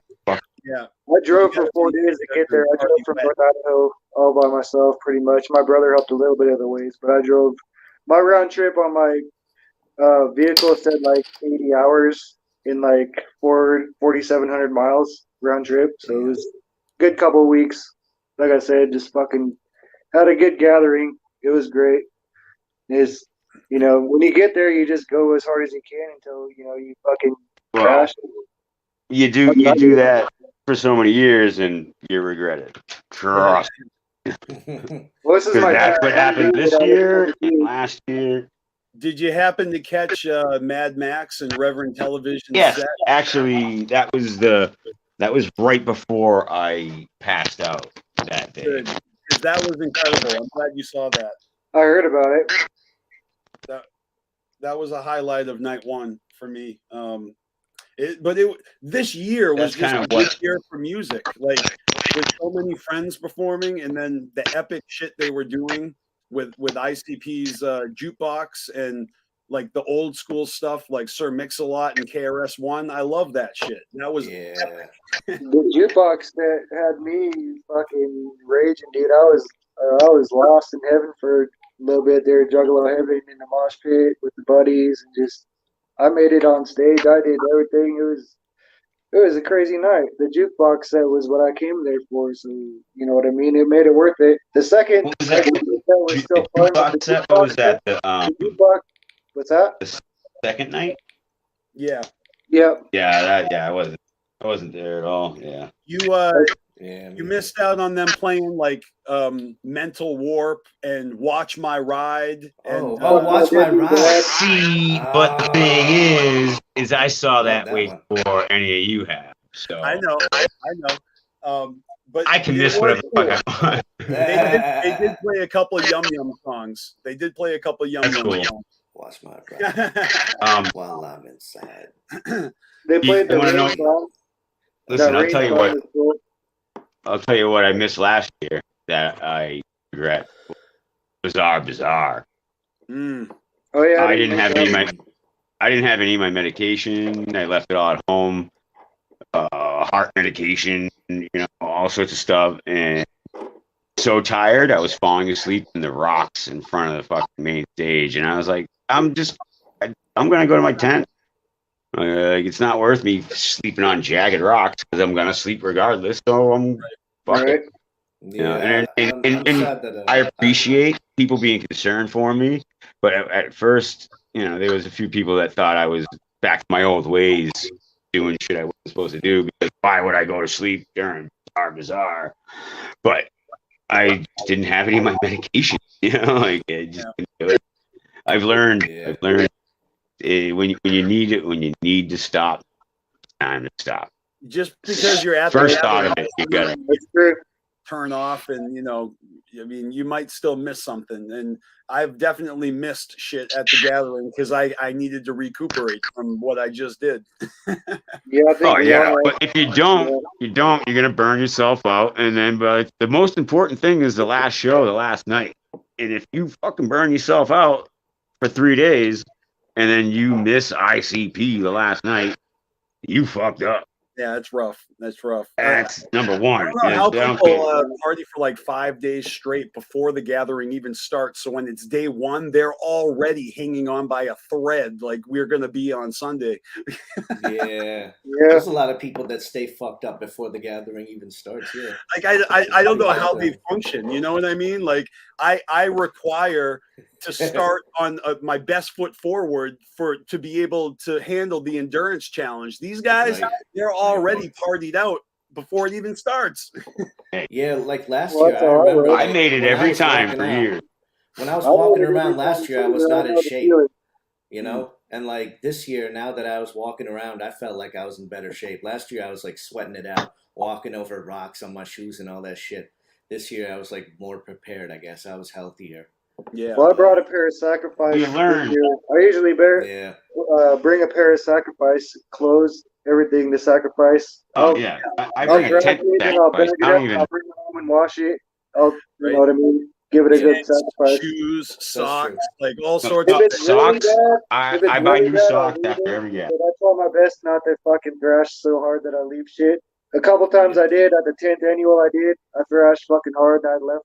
I lost my two pairs of clothes. sunglasses. Those were donated to the gathering gods. Yep. I lost the carb cap. I lost the rig, brand new rig. I lost a couple of other things there, and I just I went through 2 tents 2 years in a row because of people fighting around my tent and being smashed on top of it. 2 years in a row. And I was like, fuck it, I'm buying a $20 tent. I'm going to just fucking leave it there every year. Right. Now I'm never camping again. I can't do it anymore. 22 years is enough. I don't blame you. I was man. almost an Eagle Scout too. I'm fucking done. I'm done. Hey, you know, we're now in our 40s. I don't think, or at least I'll speak for myself. Not yet. Not yet. But almost. Almost. Yeah. All right. Well, maybe I'm ahead of the curve on that one, but still, not too far. You're not too far ahead. You're good though. Trust me. Yep. I'm not on the wrong side of 40 yet. Well, the good thing is I don't drink, so that helps me to keep my fucking endurance through the whole gathering. What you were saying is true. The gathering is more fun if you have at least like maybe go for a walk once a week. You know, like actually. I'm just saying it's harder to handle if you're physically. Oh yeah. Because even if you're in shape, you gotta train for this, boy. You gotta train every week. You gotta train. Whether you're in the mosh pit or you're standing in the crowd, you're getting jostled around by juggalos. I had like huge welts on my arm for I don't know what happened to me. Like, yeah, I still got some bruises on my shit too. I got a giant bruise. I got a bunch of bruises. I have no idea where the fuck they came from. Yeah, same. Well, but that's every show. I mean, I find that I'm pretty active. I'm on my feet a lot, so I'm prepared to be on my feet all day at the gathering. Yeah. And that's if you're not, then it would do you good to like get into a routine of just being prepared to be on your feet all day. Like try it one day. Go be on your feet all day. Don't sit down. Be on your feet all day and see if you can handle it. That's what the gathering. Drink water and in a row. Get your endurance up. It's not easy. TJ, you know what I do for a living, and you know that I've never had a license. So you want to talk about being on your feet all day? Yeah. That's why everybody sees me so much at the gathering in past years, because all I do is walk around. I am ready. This year, the blood sugar thing took me down. But look, I see physically, a lot of people feeling their age. A lot of people are feeling their age. I see a lot of people expressing that, we're not as young as we used to be, yada, yada. And hey, if that is the case, then let's take it upon ourselves to step up our games. You know what I mean? All night, dude. I was out partying for a couple of days straight, like my brother and I. So. I never was one to work out, get in shape, and I gathered all those years in my 20s, and I work at fishing games, so I'm out fucking fishing every day, wrestling white sturgeons out here, just kicking ass on boats and shit. So that's what I do. Where are you at? In North Idaho, Bonner's Ferry, right below Canada, like 30 miles below the Canadian border. I can tell. That was an accent comment. Yeah, it's all good. Like I said, it should be because it's being outdoors. So you know what I mean. It's fine. Getting there and traveling there is the hard part. Yep. Yeah. Nice. That's fire. That is fire. Beautiful shit. That's another one of those metal flake boys. Oh, that's from the back, huh? Yeah, it's on glass. Damn, dude, you got some skill, brother. It's fucking fresh, I try to do something new every time, and I was doing the leaf. You can say it, dude. That shit is fire. No doubt. I wish. I've never seen glass work like that. No. So, I remember.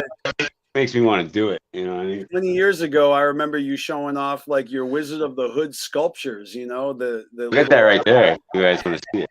Yeah. You want to see it? Yeah, I do. I want everyone to see that. No doubt. Be willing to bless us. This is fun. Shit. I'm always down. Check it out, guys. This is like way back when I met Boppo, like he showed this shit off at a Worcester show, I think, or I don't know. No, it was no, it was the Gathering. It was Did you bring it 2001, 2002? No, because I finished it after high school, which was 2003. I Oh yeah, graduated. so Wizard of the Hood would have been And later. then I think it was 2004 that I actually showed it. First, I'm going to show you a self-portrait that I did. That is 2 years before I made Wizard of the Hood. There's got to be a way to flip this camera. Isn't there just like a little button on the front? This cam, it just turns it off. Settings, camera. Oh, here we go. Found it. Yeah, there you go. Okay. So this is a self-portrait. This is from 2001, 2000. That's cool. So, oh yeah. You got Dark Lotus. Dark Lotus CD on the ground. Holy shit. My pack of Marlboros. The fucking spray cans. My human anatomy book that I drew in like crazy in my fucking backpack. You got some, you got an open fucking canned food. You get some maggots coming out of the fucking shit. More maggots. Flip the rat. There's a rat. Oh, I didn't even make that connection.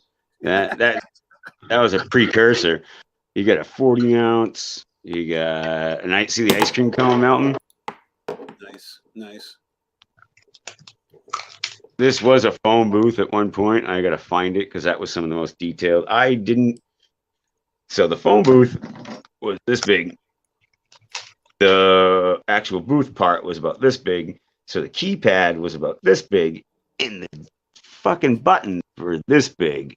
And I didn't paint the numbers on them. I carved the numbers into each fucking button because I'm out of my fucking mind. But and look at what I'm wearing. If you can see it. Oh, the Malenko shirt. Yeah. Silver and everything. Yeah. That was tough to get in there. Let me tell you. Purple Malenko. That's right. That shit is fucking dope. And this is the way I signed it. Piece of paper hanging out. I have a trash can cover that fucking. What does that say? 2003. So I guess that was 2003 when I finished it. Hell yeah. But I used to have a trash can cover that it looked like the rat was just like peeking out of it. Like that was That's dope because I had not seen that one yet. I had only seen the other one. Thank you for. All right. Well, I got the other one right here. So that just shows you. That shows you what I started doing in. This is after high school. This took me an entire year.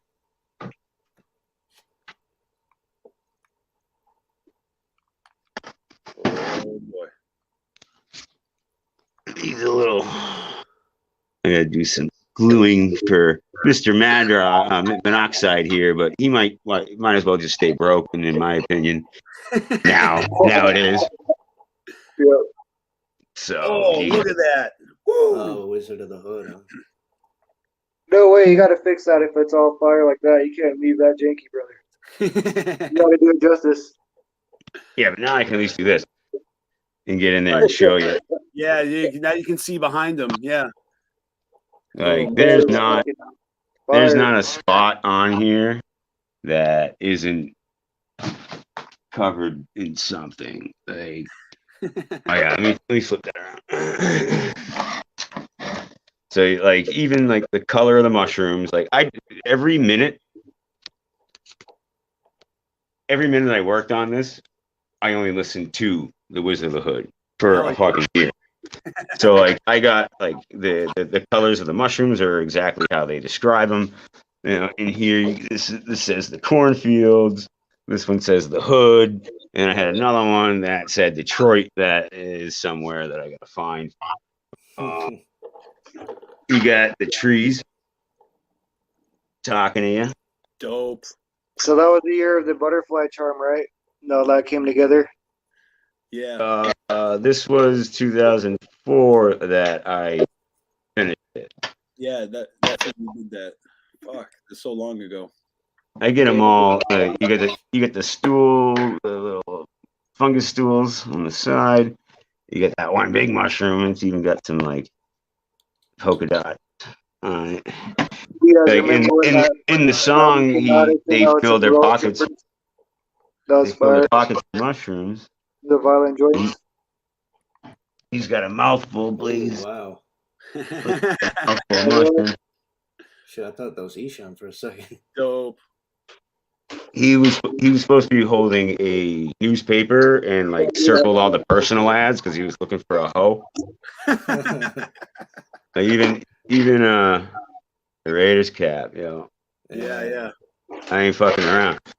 Look at Jay's hair, like that. Yeah, I was gonna say his hair is like some pieces broke, but that little paint, I could no doubt. Super good detail. So fucking fire. And like, all right, so look at there's a blunt somewhere he's holding. He's supposed to be holding. Yeah. And he's passing it to. I'll bring this asshole back. Hold on a second. Fuck prick.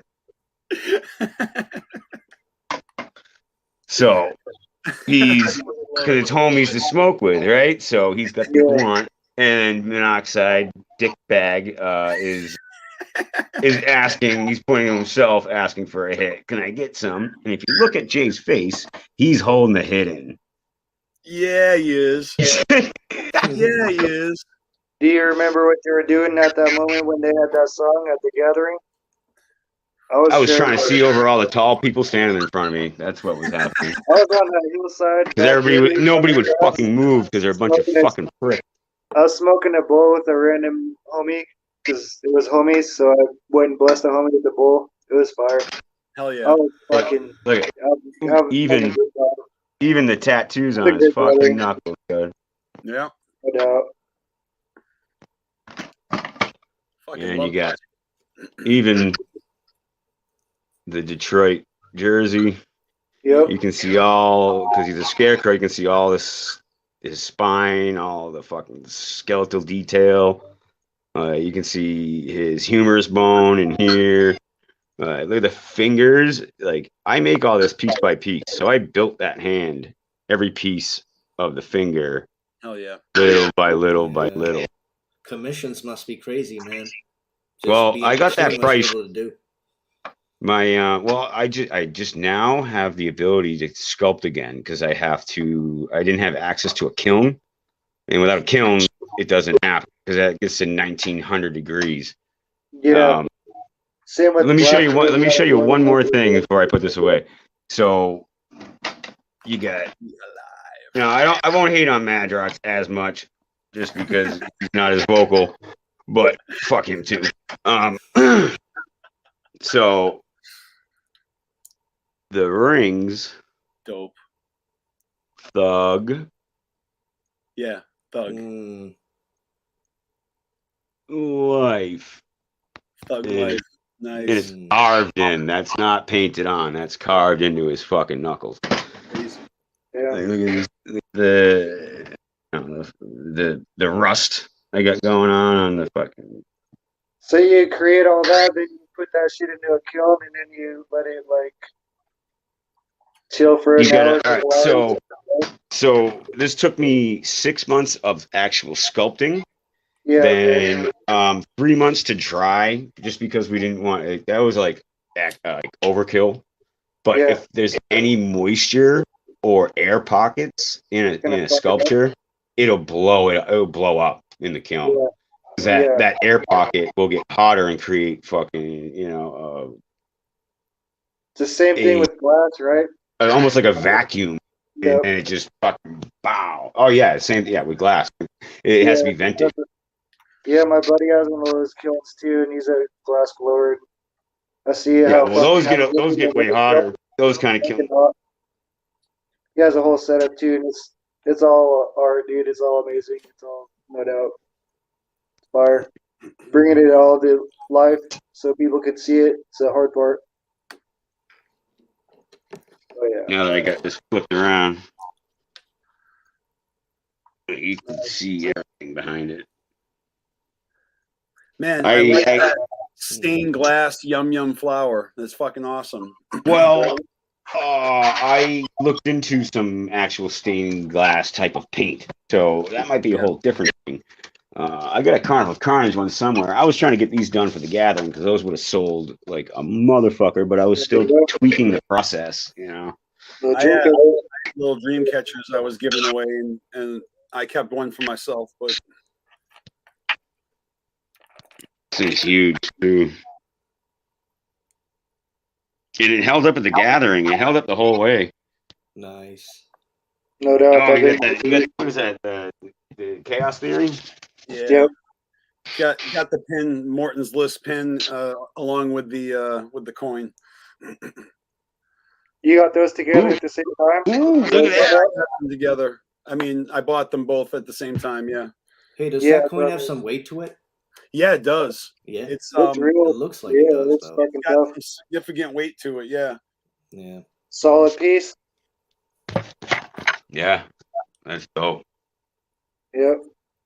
You know, and to be only flipped on the 13th, actually yesterday, was the first time any of the Morton's List in the circle flipped this bitch.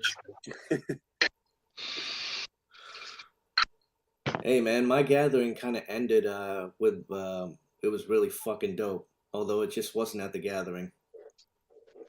I'm not gonna lie. I was up with my homie that my hype man that was up with me on stage, and he's boys with Kurt D. Yeah. So we went out and saw Madness after the gathering one of the nights. It was pretty fucking dope, man. Nice. It was crazy to meet Madness. He had all sorts of stuff around. And we were bumping like music that he never really put out there. Oh, you got to hear exclusive stuff? That's what's up. It was hella dope, man. At first, I was kind of like, shit's Madness. I was like kind of quiet. Like, then I was like, I started talking to him. I'm like, man, this dude's fucking awesome. Hell yeah. Like, that's he's dope. a cool ass dude. Hell yeah. That's what's up. Oh, shit.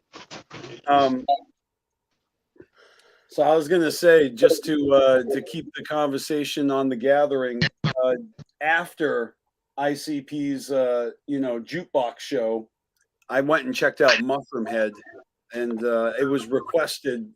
I was asked to record that shit for a friend, so I did, and I enjoyed it a lot.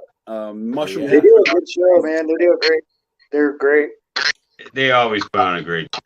Yeah, I've seen them before, and I've seen them at the gathering a couple of times. But this show, particularly with their new album, with the new lineup, it was a really good time. I wouldn't even have known that. Like, I would have just would never have guessed. I always watch it just for the performance. Like, yeah, well, that's what I was about to say. Like, I don't go home and jam to Mushroom Head because neither do I. But I'm gonna go to. I like it. I like it, but their stage show is just so incredible that and I feel like that of many bands. Like, you know, if somebody offered me a free ticket to Backstreet Boys, I'd go because I heard that the fucking show is insane, and that's all I fucking care about. I just want the show is gonna be insane. That's what's up. Like, seriously, I don't give a fuck. Yeah, I'll go watch it. It's like, fuck it, who gives a shit, dude? You know? I agree, man. If it's a good show, I'll fucking check it out. I might not pay for it, but you throw me something, you know, give me the opportunity to go see anybody that supposedly puts on a good show, I'll fucking do it. You know? I still remember like going to one of the first Hatebreed before anyone heard about Hatebreed on like MTV or Headbangers Ball or none of that shit. I don't know, we're from Boston. When they had their second album, I forget it was like Under the Knife was their first one, but anyways, they were local. They weren't big. They were like a small group playing with other hardcore bands. And we saw them when they were like, oh yeah, I used to love that shit, man. Hardcore music. Me too, man. I did all that shit. I was the only juggalo at fucking like punk shows and hardcore shows. Yeah, you know, getting fucked by the straight edge kids. You know, like who like don't do drugs that are making the most fucking problems. Like what the fuck is that? Yeah, that's so true though. That is true though. Straight edge hard. Straight edge. You're like, I am straight edge. They used to steal my cigarettes, like all sorts of shit. Like, Dude, that's you're too young to smoke cigarettes. I'm like, get the fuck out of here, dude. I paid fucking back then. It was like $8 per pack. Paid $8 for that. Like, you know. That's dope. That's dope that you. But yeah, you had that music. Whenever I meet up with like old school heads, like punk rock, like hardcore kids, it's always a good conversation because if they're real and they lived it, then there's stories, and it's great. Oh yeah, they're going to those shows. You can hear stories because those were some of the only shows where there'd be like gangs, like hardcore like sets of gangs that would come to different shows, and they might be a 20-on-20 fight. This one It could be hardcore or boots and braces. You know what I mean? Oh, Yep. Oh, you got a picture of that out there. That Joker. Yep. Ooh. Oh, that's I think that's Ziv. I believe. Oh, Yeah. okay. I didn't know if that was yours. No. Next year, I think we're gonna section out everybody's artwork and have showcases. Basically. Yeah, my idea is to That Michael Keaton. That Michael Keaton has just caught my eye immediately. the Keaton and the ODB both were sold the very last day. Nice. Oh shit. That's awesome that they sold. That's Timmy. That's Timmy Young right there. Yeah, gotta Timmy love Young. this shit, man. Gotta love Timmy this Young, shit. huh? Oh, look at that. Picasso's Psychedelic as shit. Picasso's digital stuff intense. You know, that was. And then, of course, that was you like, got, this one sucks because of my green screen, but Chesty Strong's. You know? Oh no, that looks cool like that. Take a fucking screenshot of that. That looks cool. That does look dope. Yeah, it does look. It does, man. Yeah, that's cool. cool. Screenshot, yeah. Like a tree in the background, no doubt. What?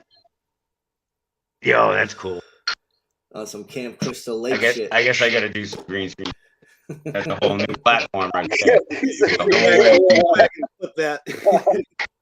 That does look cool, you're right. I mean, I took a lot of pictures. Purpose. I took a lot of pictures. I wanted to remember all this shit, you know what I mean? So I took a lot of pictures. Now, honestly, man, I don't know anyone that has more coverage of the gathering than you. Like, you have a lot of. I fucking love this shit, man. Look at this. I got some of your shirts here, Papo. Oh yeah. Oh yeah, that new DC one in the middle there. That's a Chesty logo that he gave to DC as What's that one with the Grim Reaper on the total right? That is actually a commission from a digital artist called 8 Legs. Okay. I think Crystal won some kind of contest, something like that, to have a commission by 8 Legs. I'm 90% sure that's what his name is. It could be crazy. That one looks pretty cool too. Well, yeah, that one. Yeah, caught my eye. that's the only shirt that we have that wasn't done by a member of DC of Oh, there we go. Okay. that was mission. Yeah, that one right. Oh yeah. Okay, I can see. Yeah, that's the art style of him. That's his art style. Yeah. Yep. Yeah. And we had to go to a print shop. To have that. That shit pops. No doubt. Yeah, man. But learning how to digitally create art, I might as well just show them skill, all, man. I got this one as well, Boppo. What's the front side of it? See, even the front. Yeah, that's. So you want to see? Let me get the original. Oh, not the original, but the colored version. I'll show you what that actually looks like in color, and that also glows like a motherfucker. Yeah, this one glows in the dark. This one definitely glows in the dark. Hell yeah, that's awesome. I was gonna ask about that if you got any of those glowing boys, no doubt. That's fire. I still got some left. Hell yeah. Come on. I'm waiting for them LED shirts, man. You can see the detail though in the letters. Like there's all the eyeballs in the shit in here. Right. Now this is all hand drawn. So put me on full so I can show you this. All right. I lost my mouse.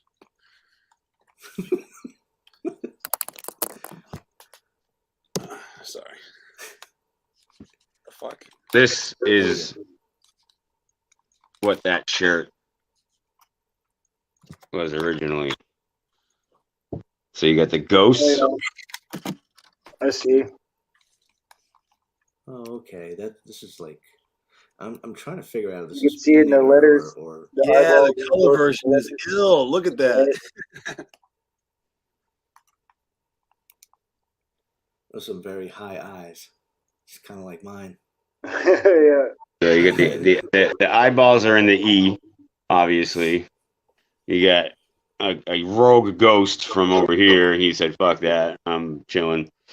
And you get jack o' lanterns, No doubt. and some eyeballs in there too. See, yeah. Very. Wow, this very glossy was detailed. awesome. Very, no doubt. Then this is maggots and candy corn. Maggots eating candy corn.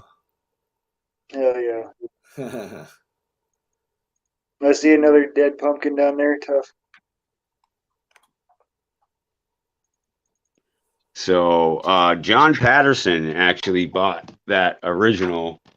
That was on 11 by 14 multimedia paper with a giant floating glass frame. He bought it from me for $600. I got a print right here, Boppo. You gave me a couple of years ago at the gathering. That was last year because that's see, it was cut off on the sides. I was giving those out. Yeah, the original print shop I went to fucked it all up. So I just was like, fuck it, I'll just hook people up. You know, I got this right up on the wall. I just took it right off. It's got the tape in the corners. That's awesome. Yeah, I love this shit.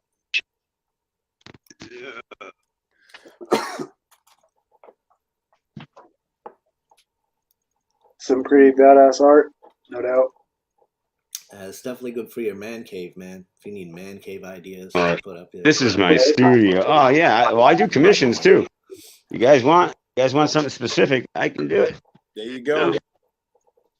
Yep, no doubt. Need some art.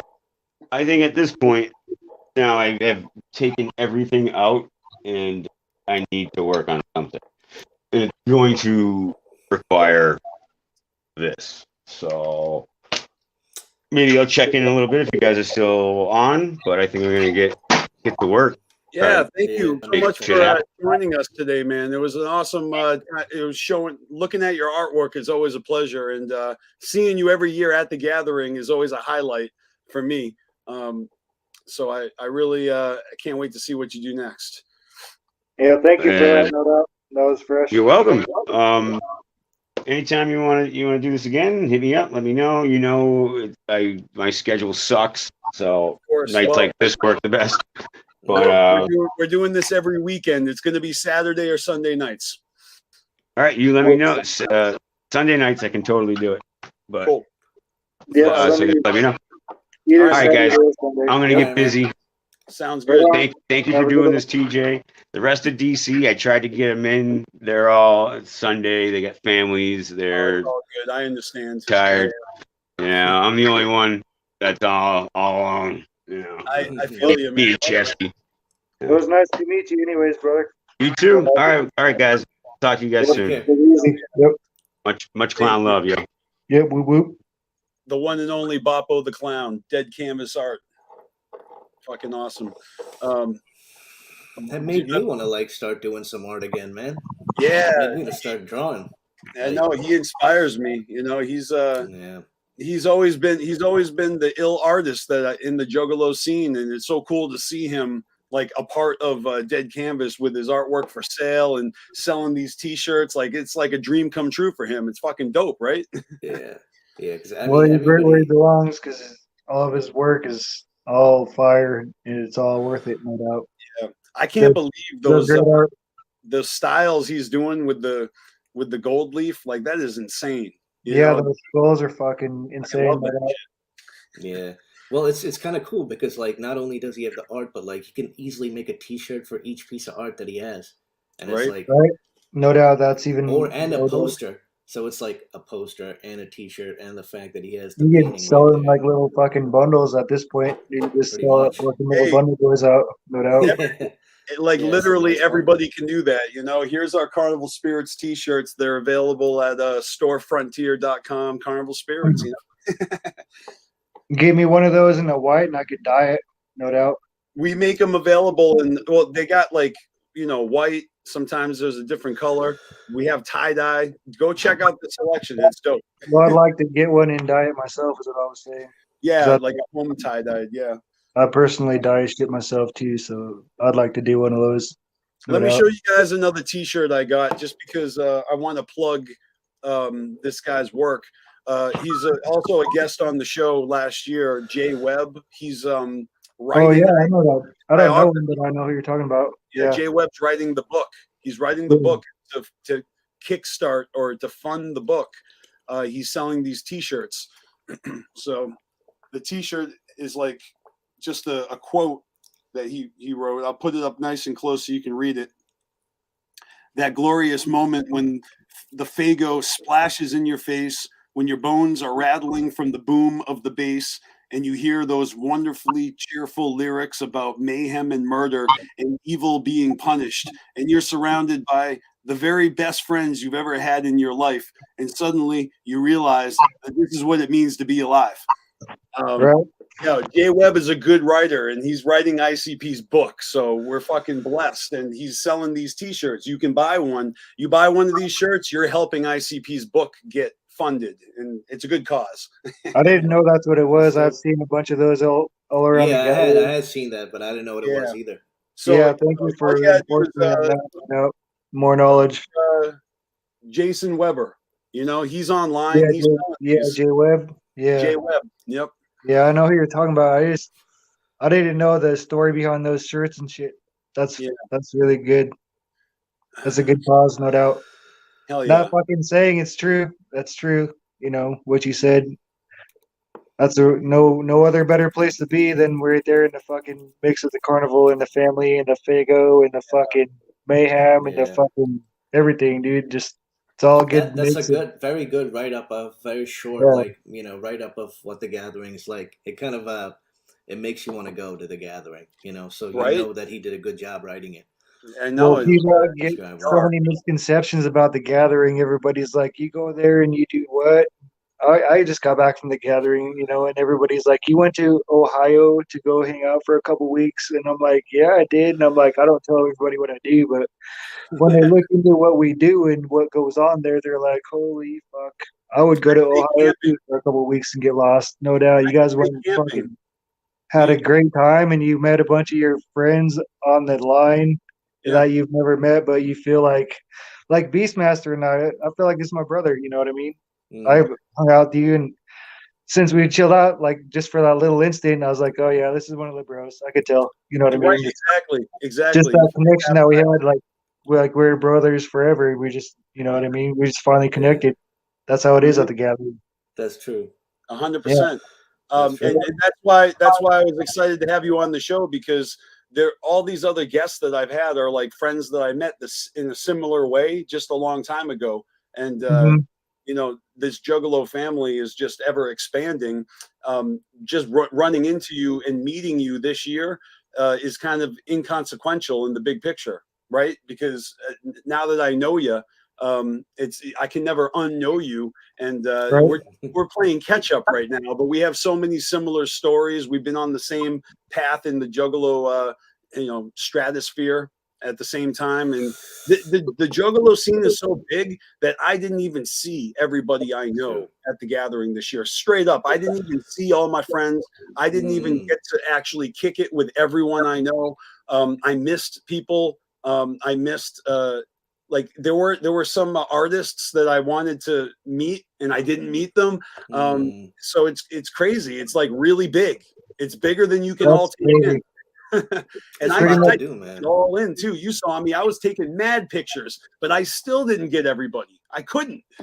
Yeah, no doubt. Pretty much right when I got there, I stumbled onto my crew, and ever since then, I was like, the party was on since I got there. No doubt. I kind of walked into the place I was meant to be at, which is coincidence or not, it happened. You know what I mean? I just turned around the corner and everybody's like, Juno, Juno. And I was like, holy fuck, all my buddies are here. You know what I mean? The whole Twitter family, all the Dab Rangers and everybody I met online, was there in that corner waiting for me. And I was like, holy shit, I'm here.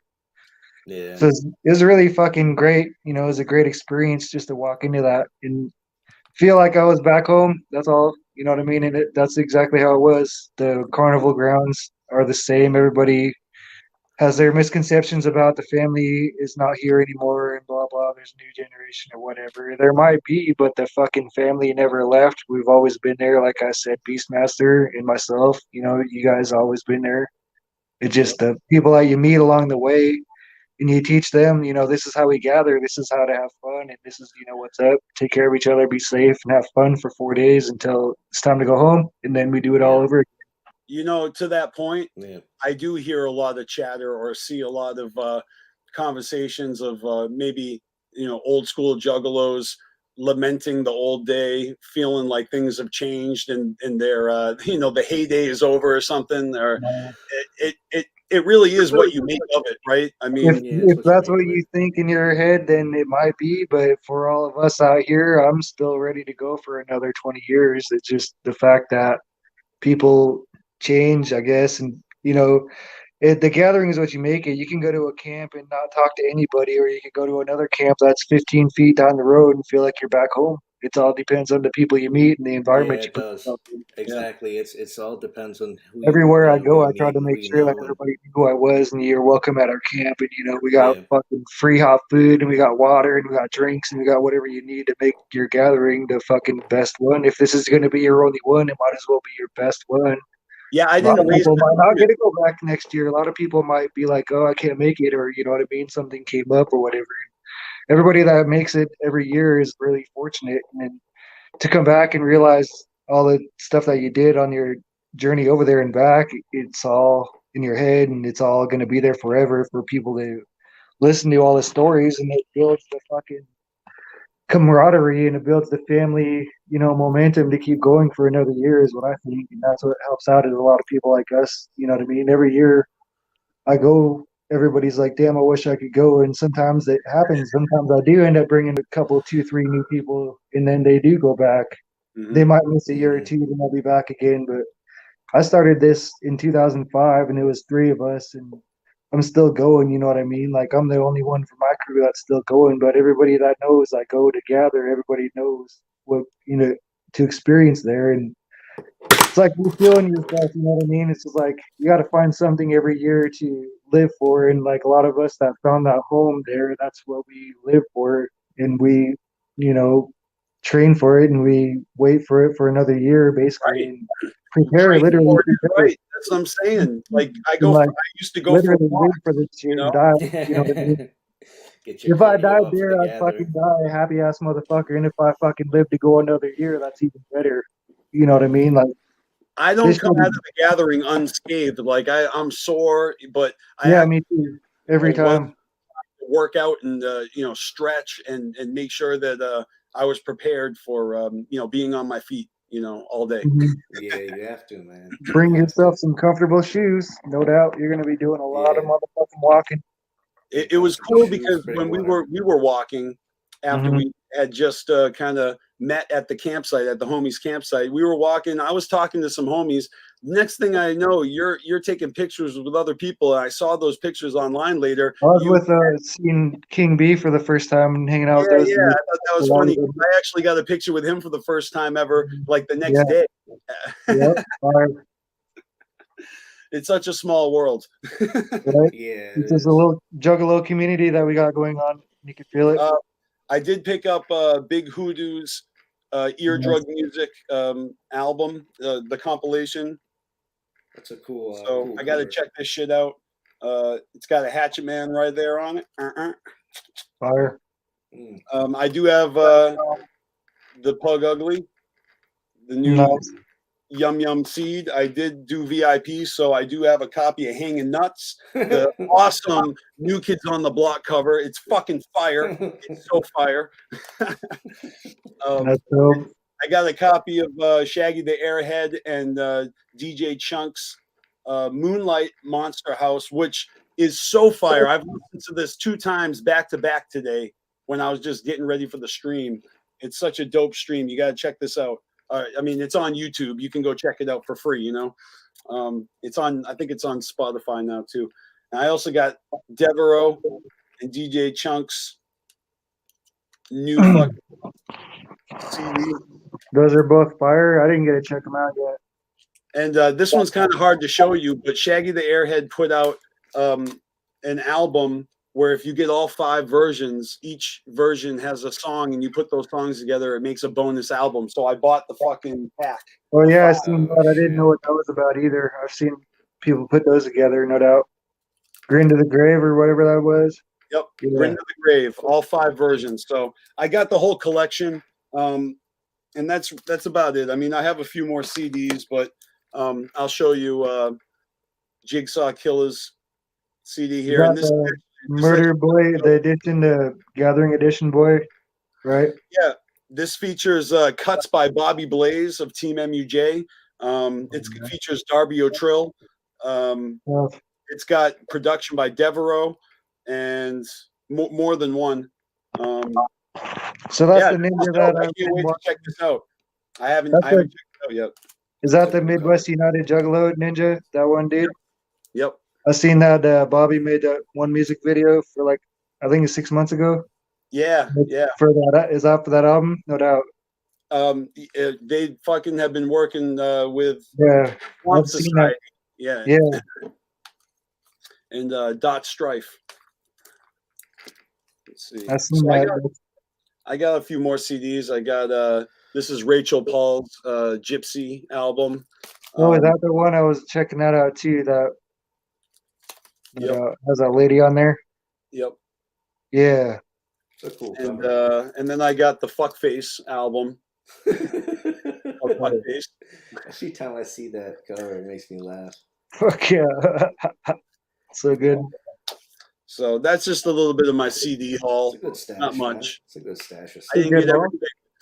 I didn't get that that MC Lars MC Snacks CD or sticker. I'm kind of pissed about that because I was sitting right in front of MC Lars during the Morton's List seminar and I didn't know it. In fact, I only found out when I was looking at pictures and I saw him sitting right behind me. I'm like, fuck, he was right behind me. I didn't even know it. Damn, I hate it when that happens. I'll be doing that shit once in a while too, and you just catch yourself slipping. You're like, fuck.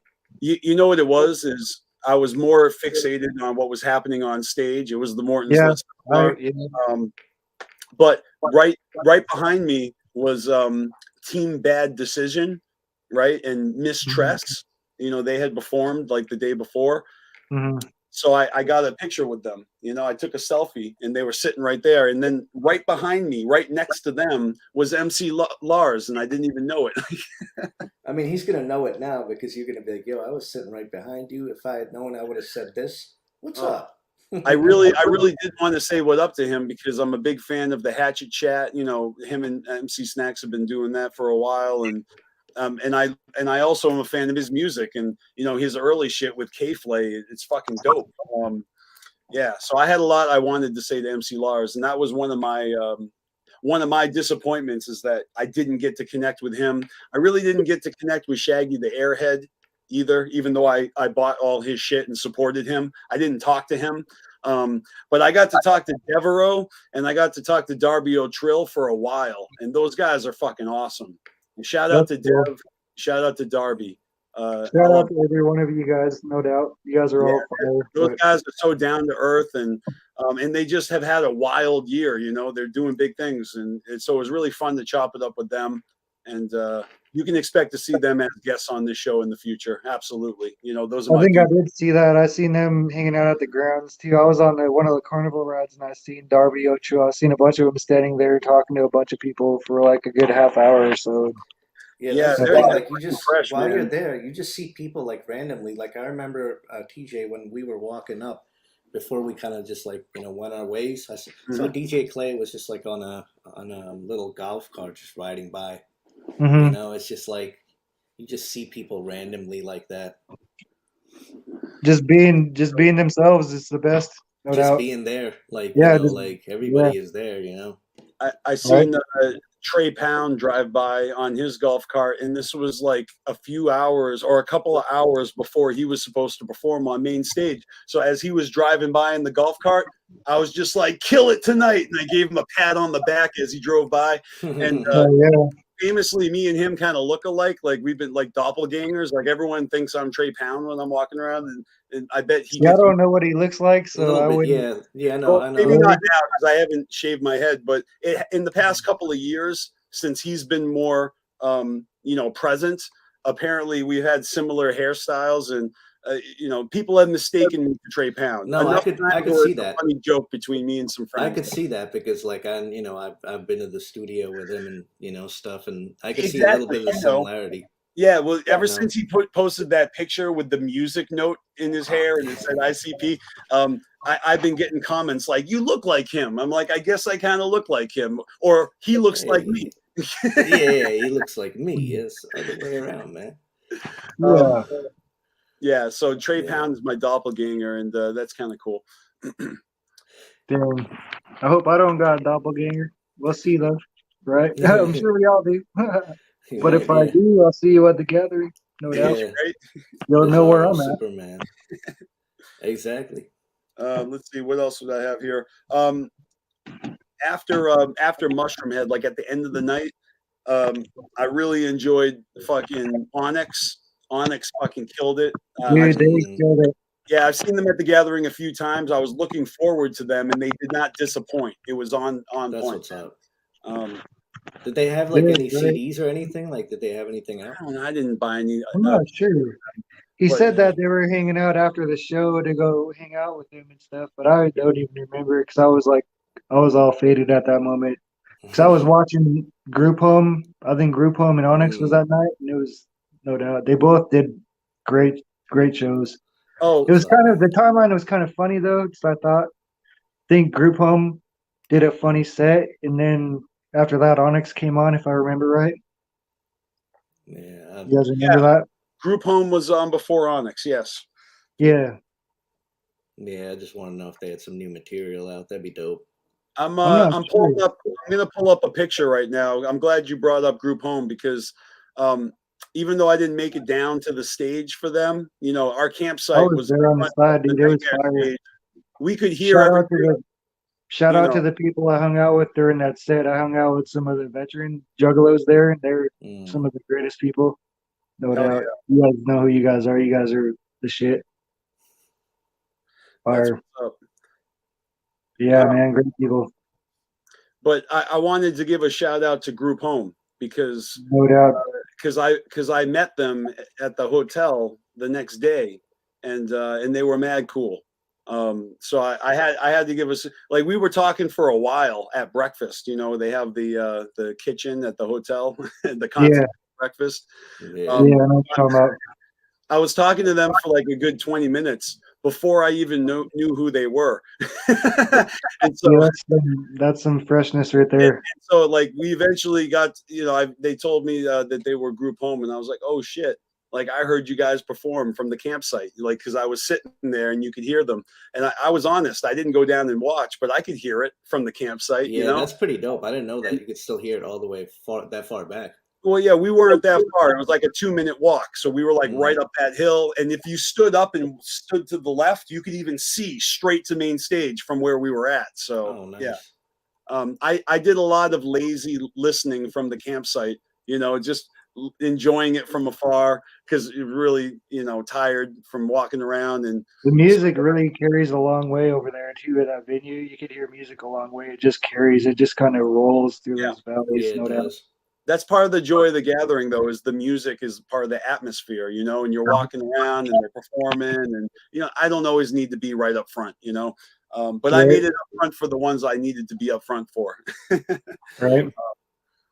But yeah, I'm gonna find this picture because I took a cool picture with Group Home, and I told them I would advocate for them to play again because they had a great time and they wanted to come back.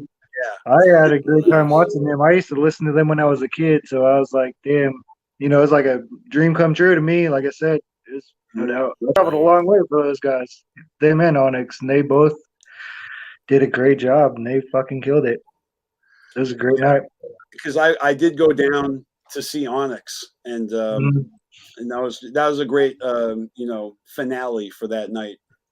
Yeah, it's a good way to end any shows, to put Onyx on it.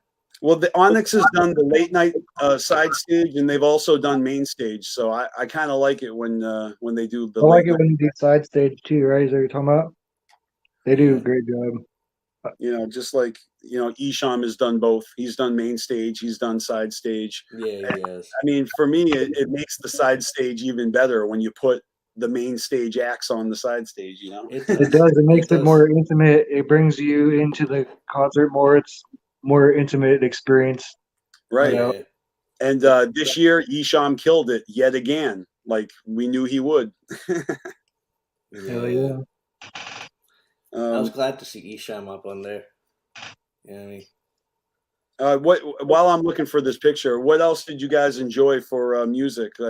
Because I could go on and on about the ICP sets, but there were some other really dope sets. I was wondering about the KRS-One set.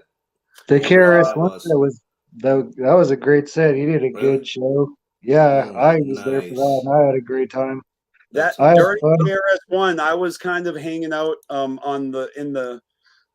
was actually standing in line to get on that Ferris wheel during KRS-One set, and so we were right there enjoying.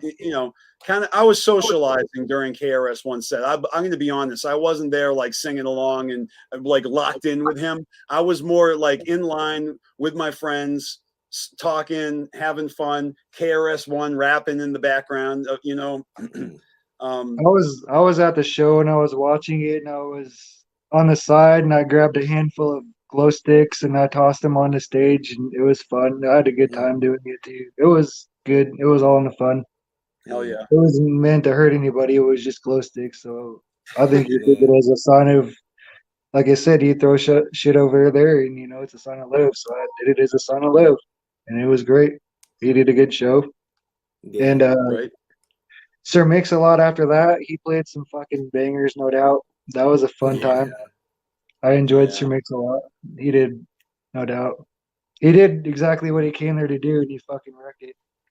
He did a great show. He represented for the West Coast, represented for the time that he was there, and fucking his whole set was fire. Played a lot of good old songs I haven't heard since I was younger, and no doubt brought back a lot of good memories. And it was all fresh, no doubt. He didn't really miss a beat. He's still fucking killing it. He's one of the older ninjas too, and he's representing the fucking whole generation really good. Just like Ice-T and all those other dudes are aging very well. You can see it. Yeah. All right, I finally got this picture up. Let's see if it works. Hell yeah. Here it is. Oh yeah. Fuck yeah. Shout out to Group Home. I swear to God, these guys were mad cool. Like I talked to them for a long time. We exchanged numbers and shit. Like seriously, Little Dap is the shit, and we want Group Home back at the gathering next year because I said so. They're awesome. They had a great time. Great fucking show, no doubt. Yep, for real. And like I wasn't expecting that, you know what I mean? I was just having breakfast, but they just had the best time this year, and this is their first gathering, so. Yeah, they came out with everyone has fun at the gathering, even the performers, Right. They came out with a good time with the Onyx too, so both of them are, no doubt, they both represent hardcore. But it was great putting those two together. It's fucking genius, no doubt. Oops. What was cool is that they were telling me stories about ICP in the 90s, Yeah, fuck yeah, dude. They know about all that shit too. They all I was getting a history lesson from those guys. They were telling me shit about Detroit and Eminem and ICP, like, so I was just like being a student. This is like in the 80s and shit, in the fucking 90s, early 90s, no doubt. Yeah. They got some cool like stories. But I also shared stories with them about the gathering because I've gathered more than them. So we kind of swapped war stories. It was cool. Oh yeah, that's the best thing to do. Yep. And I'm gonna hop off here though, guys. No doubt. Put aside. Thank you so much for joining us today, man. brother. Good talking the gathering, but yeah, you too, man. All right, man. Peace the fuck out. Yeah, have a good night. Much love. Good night. Yeah, whoop, whoop. All right, let's see here. Hell yeah, this has been a lot of fun. I'm really glad that you guys could all join us. No doubt. And That Esham set, or that not the Esham, but the Ouija Max set was really good. yeah, let's The talk Ouija about Max that. set was very surprising, and it was fucking man. He did a good fucking. Well, good that's job. that's Wednesday. So we kind of I've been trying to go in order, and Oh yeah. so we talked about Mushroom Head and Onyx was Tuesday night. So now if we go to Wednesday, before we get to Ouija Mac, let's just look and see what happened. I'm looking at my T-shirt, you know what I mean? Yeah. But let's see what happened earlier on Wednesday. Oh yeah, I think it was raining. Yeah, I did rain Wednesday for a little bit. Okay, so my Wednesday started off with going to support the Sex Waffles because they were the first set on the Yeah, I Nightmare. remember you guys talking about that. And like you said, their whole set was reduced to like 2 songs or whatever. Right. So how it went down for me was I was there on time and I was ready to watch their set, to record their set, and It started to rain, right? Yeah, it rained out, so we were just hanging out by their merch booth and just kicking it. We were just kicking it by the merch booth, you know, waiting patiently for dudes to get the green light to be able to turn the stage back on. And the other performers were all kind of gathering there, and it wasn't just them; it was all the performers of the Nightmare stage. Like they all got gypped from their Yeah, no doubt. I remember that. When they finally got to perform, everyone got like a couple minutes, and you know, to make it fair, you know. So that was still, I guess, but like you said, we made up for it by doing a late night set after Big Hoodoo, and that ended up being pretty fucking lit. Oh, look at this, Boppo's back. What's up, Boppo? So we have another guest about to join us in a moment. Let me bring him in. Sounds good. A second, because I am not confused.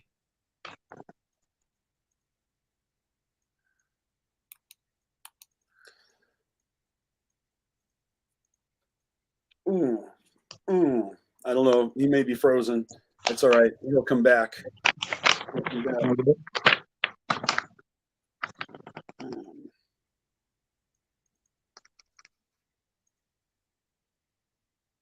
Well, what I was going to say is, What time was that set you're talking about? that was at 4:30 in the morning. Yeah. Okay. Like way at the end of Friday night. So that was later. Yeah, I'm just going through this shit to you now. Well, I can tell you what. On Wednesday, I was gifted with an ICP VIP, and Damn, that's fire. I wasn't planning on doing it, and I wasn't even like mentally prepared to do it. But because everything was rained out, it was the perfect time to do it because nothing else was happening. Right. So people had to go over there, and I remember that because I remember one of my buddies did that too.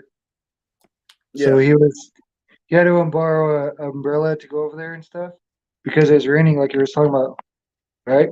That night. Yeah. It was pretty rainy, and it was raining at the time. And like I said, they were postponing all of the Nightmare stage performances, so it was kind of like, you know, just waiting. Right. All right. Hey. Yeah, he should be joining in soon. All right. So continue. We're just talking about how I basically was given a free ICP VIP on Wednesday, and I just went and I talked to the Wicked Clowns yet again, and it was awesome. I'm gonna pull up the pic because it's pics or it didn't happen, right? Right. I don't feel that way. If you tell me you did something, I know. Right. But I haven't shared these pictures online, so I'll give you guys the exclusive sneak peek of my VIP experience. There it is. It was a good one. Oh, yeah. That's fire. I definitely do have like a story, but that'll be for another time. Like it was a really good VIP experience. They haven't always been that good because they're rushed. Sometimes it's like well, that's their own fault, but yeah. Anyways, But sorry.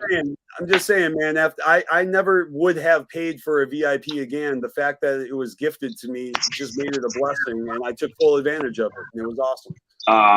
I have to say, my very first VIP was gifted to me as well. Hippo actually wanted me to go in and because me and him have the same number of shows at the Palladium, which actually he might have me by one. But somebody heard our conversation, and I'm like, I don't have $100 to fucking get in there. Like, fucking no way. And somebody, like a new friend of a friend that was at the show, was like, dude, I'll give you $100 to go do that with Homeboy. And I was like, nah, really? Because I'll take it. And I did. Oh, yeah. And then the second time, oh, there he is. What up? I just the fucking Godfather himself. That's what's up. Picasso, how you feeling? Fucking close gathering. This guy has got third place in the Tom Wood Art Battle trophy, yo. Congratulations for that. Congratulations. No Thank you. I don't know how I placed, but yeah, it's good. I haven't actually gotten around to sharing those pictures yet, but I got some pictures of the whole thing and your trophy. Yeah. Fuck yeah. This is awesome. You, yeah, I was nervous as fuck, dog. I'm not gonna lie, man. It was fucking... Oh, shut up. Oh no. No, you talking about the battle? Yeah, dude. So was I. Sorry, I thought you were talking about right now. Continue. Oh, no, someone at the battle. No. But besides the battle, the gathering itself in the dead canvas booth, like, it was pretty epic. When I came by and took pictures, it was so beautifully set up, and just must have been a proud moment for y'all. You know what I mean? Yeah, man. It was dope. It was a lot of work, you know what I mean, to get it all together. But I mean, we work our asses off all year to put that art gallery together. You know what I mean? Well, I hope everything paid off because everything looked fucking great. Yeah, man. Thank you. I mean, it pretty much paid for the trip. You know what I mean? Paid for the gathering. Yeah, straight up, you did. No doubt, that's worth it. Right not there. just he's not saying just for himself either. He's not saying just for him. The whole game. He bought all the tickets in advance. Motherfucker paid for the booth up front, and then we all gave him, what we could when we could. He made it happen for everyone. He's not talking about just himself. So I just want to make that clear. That's really dope, and I respect that, because you guys got a sick crew, and I see the group pictures, like, just mad fucking cool, because everybody is so talented, and as a group, you guys are like a force to be reckoned with, man. It's fucking ill seeing you all together. I got a question. Where are you guys from? All over, everywhere. Okay, that's why. What do we got? We got Massachusetts, Virginia, Alabama, New York City, Texas, right? What's Chicken Picnic? Where's she from? Arizona. Oh, we got a Southwest. Kansas City, Washington State. Missouri. Oh yeah. Yeah, Eric in Washington. Yeah. Fire. See, I didn't know all this information. This is all like really good to hear too. No doubt. Yeah, man. It's just being an artist, and ever since I started Dead Canvas, you start connecting with other artists. You know what I mean? And people, hey man, I like your work. Blah blah blah. What's Dead Canvas? And I'm just pretty much trying to put on the dopest gallery. You know what I mean? That we can possibly at the gathering. And then over the last couple of years, no doubt. Last couple of years, you guys have been really fucking shining. No doubt, you can see it. So I want to explain something with the way Picasso does this. He doesn't just it's not like because you ask to be in it, you know, which everybody wants to be in it. Right. It takes some time. Like you gotta really show him some progress work and show that you An do this artist. almost every day. You know, Yeah. Show it's an that amazing process. you're an actual artist. You got actual art that people want, people love, and people share, and it's all you can see it. The community shows it, no doubt. I didn't know you guys are from all over the place. That's why I asked. Dude. Yeah, it's pretty epic, man. I don't know, Yeah, man. Makes it. the fucking It also story. makes it tough. At the same Yeah, time. which would all it all makes it worth it though too, because nobody wants to do the easy work. Not me, not at my job. I like doing the tough work too. So Well, I mean, I think the biggest payoff is watching my guys shine right now. You know what I mean? You know, with right? Tim Young designs, both I was sets just gonna for say that. ICP this year. You know, and having merch designs, and then Chesty working with everybody doing their merch designs and stuff like that. You know, I think that's fucking amazing. I never thought in the short 3.5 years, you know, we would get that far. You know what I mean? Yeah, exactly. Because I remember when I first seen you guys at one of the first gatherings, and I remember that was like 2019 or something. I think it was. Yeah, at the parking lot party. Yeah, see what I mean? that was way before me. Yeah, that was like I remember. I see the whole That was progress. what? That was like Picasso, Dre. It was you, Dre, and what? J Rock. Yeah, that chain is fucking fire, man. That shit is lit. That shit. Oh, you ever do tattoos? People are asking if you ever do tattoos. Me? Yeah. I'm actually in the process of buying a machine. My buddy Brian's gonna bring over his setup and let me kind of mess around before I buy one, because he's got one of the new ones. It's all self-contained, and one of the old school ones where all the motors and whatnot are way up here. And after that, my legs are gonna get ruined, but I'm gonna give it a shot, man. Hell yeah. Fuck it. Fire, Fuck it. yeah. Hell yeah. Might as well, no doubt. I mean, you know, it's money. Yeah. I wouldn't mind apprenticing somewhere and getting I'll let like you tattoo actually. me, Boppo. Yeah, I'd hope so. Yeah. So that is definitely a goal. It's a goal of this year. Would be dope, no doubt, to have that, no doubt. Because a lot of people are doing it. Picasso, you missed something earlier. Sorry. TJ said that metallic shirt. Yeah. This one. That one right there. Go ahead. Tell him. So I was going to Juggalo weekends, and I'm wearing this shirt, and I'm going through the metal detector at the airport, and this shirt triggered the metal detector, and like, it showed all the splotches all over my body, and so I got extra frisked and patted down because of this shirt.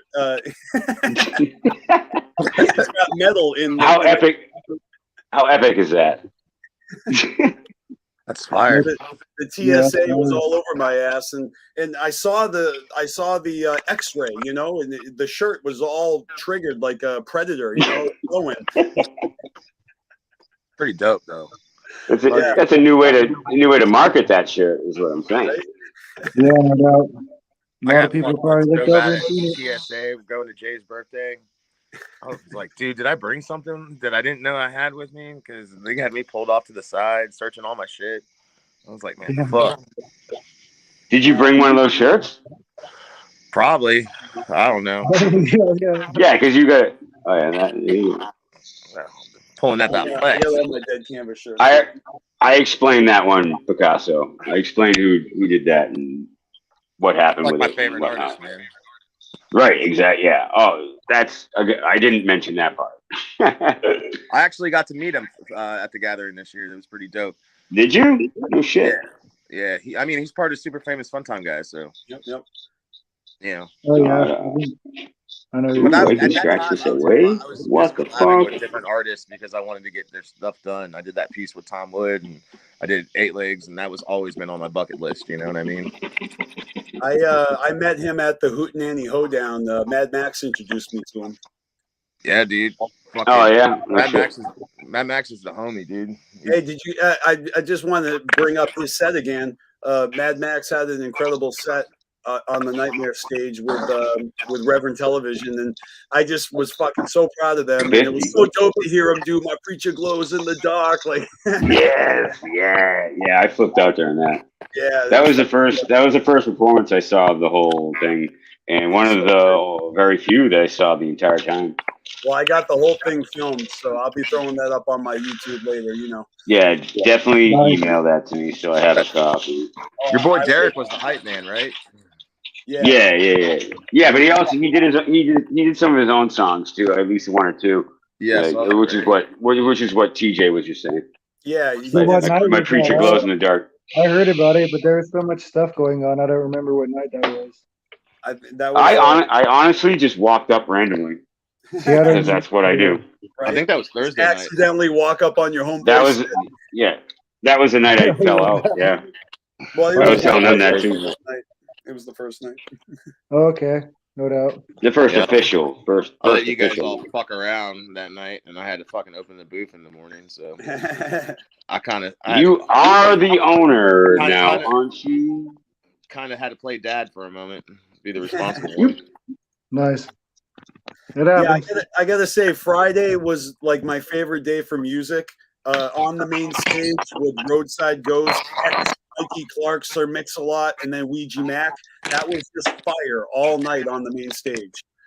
Yeah, that's what we were talking about before. That whole fucking night was just great, no doubt. A lot of great music all through the whole night, pretty much. And I didn't even mention Babytron, but I guess it was hilarious that Babytron like got triggered and rage quit or something, or the Juggalos. Did they? Yeah, something happened with Babytron. I heard about that. Out and ran away or something. I'm not familiar with who Babytron is, so I'm not. Not everybody's cut out for this. Yeah, but the thing that Whose son was that? Is like the son of someone in Motown Rage, and he like grew up with like ICP and shit. So he should have known what he was getting into. I don't understand it. That's 100% correct. But then again, that's happened with a lot of artists that should know. Yeah, like, you gotta keep going. Like Danny Brown last year, like that was bullshit. Like he got hit with something. He got hit with something and got like totally fucking. I remember that too. Ridiculous about it. Danny Brown doing. Yeah, he was like, "Fuck y'all, D12," and fucking walked out. And that's what Bubba Sparks said. That's also what Bubba Sparks said when we fucking booed him off stage the second year ever. We didn't boo him. We all sat down, turned around, and flipped him off. Bubba Sparks. And he said the same thing. Fuck y'all, D12. All these artists, though, that come on like right before ICP, like, you know what I mean? Everybody's fucked up. You know what I mean? Well, that happened with Coolio. Everybody, you know what I mean? Like, what do you expect? And, who hates Coolio? Like, everybody's waiting. Everybody's waiting. You guys booed Coolio off the fucking stage. Like, no. Yeah, that happened. No, because he wouldn't party with us. He partied with us later. Well, we gave him a bunch of fucking LSD. I remember that. They were like, you don't want to see Gangsta Paradise, Coolio? And everybody's like, it's no, it's good. No, you know what that is? That's young kids not knowing who the fuck he is what it is. Same thing happened to Digital Underground. Same thing happened to all sorts of artists. I don't know if you remember that gathering, but that happened. I don't remember that exact moment. No, I was probably off in a fucking God knows what kind of state. You have to have somebody like KRS-One open for ICP because it doesn't matter if you like him or hate him. He's just going to go up there and school it. And most juggalos are like indifferent because they're just waiting to see ICP. So they're gonna, they may be bored with KRS-One, or someone might be excited to hear him like me. But it doesn't matter. He's open for ICP. That's what the gathering offers, is something for everybody. Yeah, and that's what some of these artists need to another thing that these artists need to realize, that we don't throw stuff just because we don't like you. We throw stuff because it's fucking fun. Because it's fun. Exactly. It's an act Like, of love. you know, like look. All right. So rewind a couple years. Let's go to when Yellow Wolf played for the first time. Oh yeah, that was fucking lit. I remember He that. came out with a rebel flag, repping Marshall Mathers, and that right there, that like as much as he pissed everybody off doing that, that showed me that that dude doesn't give a fuck. Yeah. And he earned my respect with that, like 100%. I had no idea who the fuck he was. I've never listened to his music at that point. But when he started getting bar rockets fucking shot at him, he was like, "What do you think? You think we didn't have bar rocket wars in the woods in Bama?" He's like, "Let's go, bring it." And then he's dodging them, dancing, like dodging fucking fireworks. Like, yo, he won over the he crowd. he knew, yeah, that's what you gotta do. You gotta know where you're at. You gotta know what you're doing, and you gotta put it down. And poor Babytron just didn't know what to do about it. Well, the other thing is, like, a lot of us are hardcore juggalos, and I still don't know who Babytron is. Like, you could tell me all day. But again, I'm a you're hardcore not. You don't. This is the I first don't. time I heard about the dude. Like, I didn't even know he was from Motown. It's not a dude, but talking about. I have no idea. I don't know who they are either. It doesn't matter. But they're it's a transformer looking fucking motherfuckers, isn't it? No, The one that that's look like different. That's completely different, actually. That's the what are they called? I thought those were different people, right? Cybertronic. They've played before. Cybertronic Spree. That's different. That's the fucking band from the Transformers song. It was a Babytron's two different people, right? Yeah, I have no idea who you're talking about. Like one of the At all. Babytron ninjas or like one of like Babytron is not who you think they are. He's like very famous. I don't even know who he is. That's what I heard. We're supposed to respect him, but I don't know. Whatever. He's Babytron. You know, he's not coming back though. Well, so like I said, like Danny Brown flipped out last year, like for no reason. Like Danny Brown was there that one of the craziest years, like at Hog Rock, and rocked it. And then he came back out and he had some clout with like mainstream-ish artists. You're talking about the Super Gathering, right? When Danny Brown came out? Yeah, I remember that. Yeah, that was 2019. Maybe last year in Hog Rock. Last year in Hog Rock? No. Danny Brown was that was Super Gathering, was he? No, no, he wasn't. I'm talking way before. I'm talking like Hog Rock. So yeah, he was at Hog Rock. Probably like eight years ago. Boppo, 8 years ago or so. In regards to Danny Brown's recent, leaving stage early, throwing his mic in the stage. He's talked about it on his podcast, and he's addressed that situation where what did he say?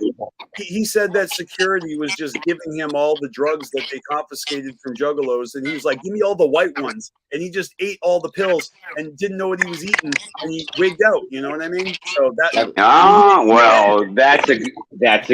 a good excuse for juggalos, though. Is all I'm gonna say. I call bullshit. That's what I'm saying. That sounds like I'd have to lean towards fucking horse shit. Yeah. We'd have to get that boy here, Danny Brown. Then he tried to blame it. We got to get it on everybody hearing about ICP, Violent J's heart condition or whatever. He said everyone was bummed out and no one was being hyped, and he took it personally, or his ego did. That's because everybody's fucked up waiting for ICP. Yeah, I know. Everybody's well, all right. So rewind, because it's been so many years since he played that you guys know that the roster of people that show up in an 8-year span or more changes. So even though there was a bunch of people there during his good performance and during like him being praised for being there, now 8 to 10 years later, it's a whole different, for the most part, people that are showing up. Like, yeah, he can't just assume that he still got that same following in that crowd. It's a different crowd. just because he did it once and it went well doesn't mean you're gonna get the same respect the second time. You gotta put it down every time. Like, all right, so even like Redman and Method Man, like that was they had no idea where they were when Red and Meth hit that stage that year. They were like, "What up, Illinois?" And like everybody was like, "What?" Like, no. So people started throwing shit, and those are legends right there. Like those are some of the greatest fucking duo album. Juggalos have Blackout no 1 and 2, Blackout 1 and 2, like or Red and Meth. Like, it's just the whole fucking people don't catalog they together is legendary. I know. It's insane, you know. But you know, you go out there and you don't like. Von J even said it on one of the interviews. He's like, you can't go out there on stage and treat it like every other show. You can't just shout out where you landed at the airport because that's not what you're here for. If you don't address the Juggalos the right way, it's over real quick. It doesn't matter who you are, and that proves it right there. Like, it doesn't matter who the fuck you are. You do your fucking research. I feel like most of these artists, they get it, they understand. They have to basically like be welcomed by the family, and they kind of address they address it that way, like, you know, what up, family? Like, thanks for accepting me, you know. All right, so here's a good example of that. Ice-T, right? He had no idea where the fuck he was going. He thought he was getting punked or something, going through all these back roads in the middle of nowhere. And then as he rolls up, he sees all these carnival lights and shit. And had no idea. Like, my homeboys brought him. Like, so I know the story a little bit more. But he really thought that. He's like, nah, he's like, I'm not going to go. He's like, I'm not going in there. Like fuck that. He's like, no, we promise this is where it is. Like, you know. And then when he got on stage, everybody started chanting family, and he stopped and was like, what the fuck are these kids? What are they saying? And somebody off stage told him, like, they're saying family, like they're accepting. Like, he goes, oh yeah, family, that's cool. That's cool. Thank you guys, but shut the fuck up, because I'm about to do a set, and I've never seen anyone silence a crowd like Ice-T telling 15,000 Juggalos to shut the fuck up, and it went. Everybody went, oh shit, we're in trouble. It's like being in school and the fucking principal walks in and yells at you. Like, that shit was nuts. That's fucking awesome.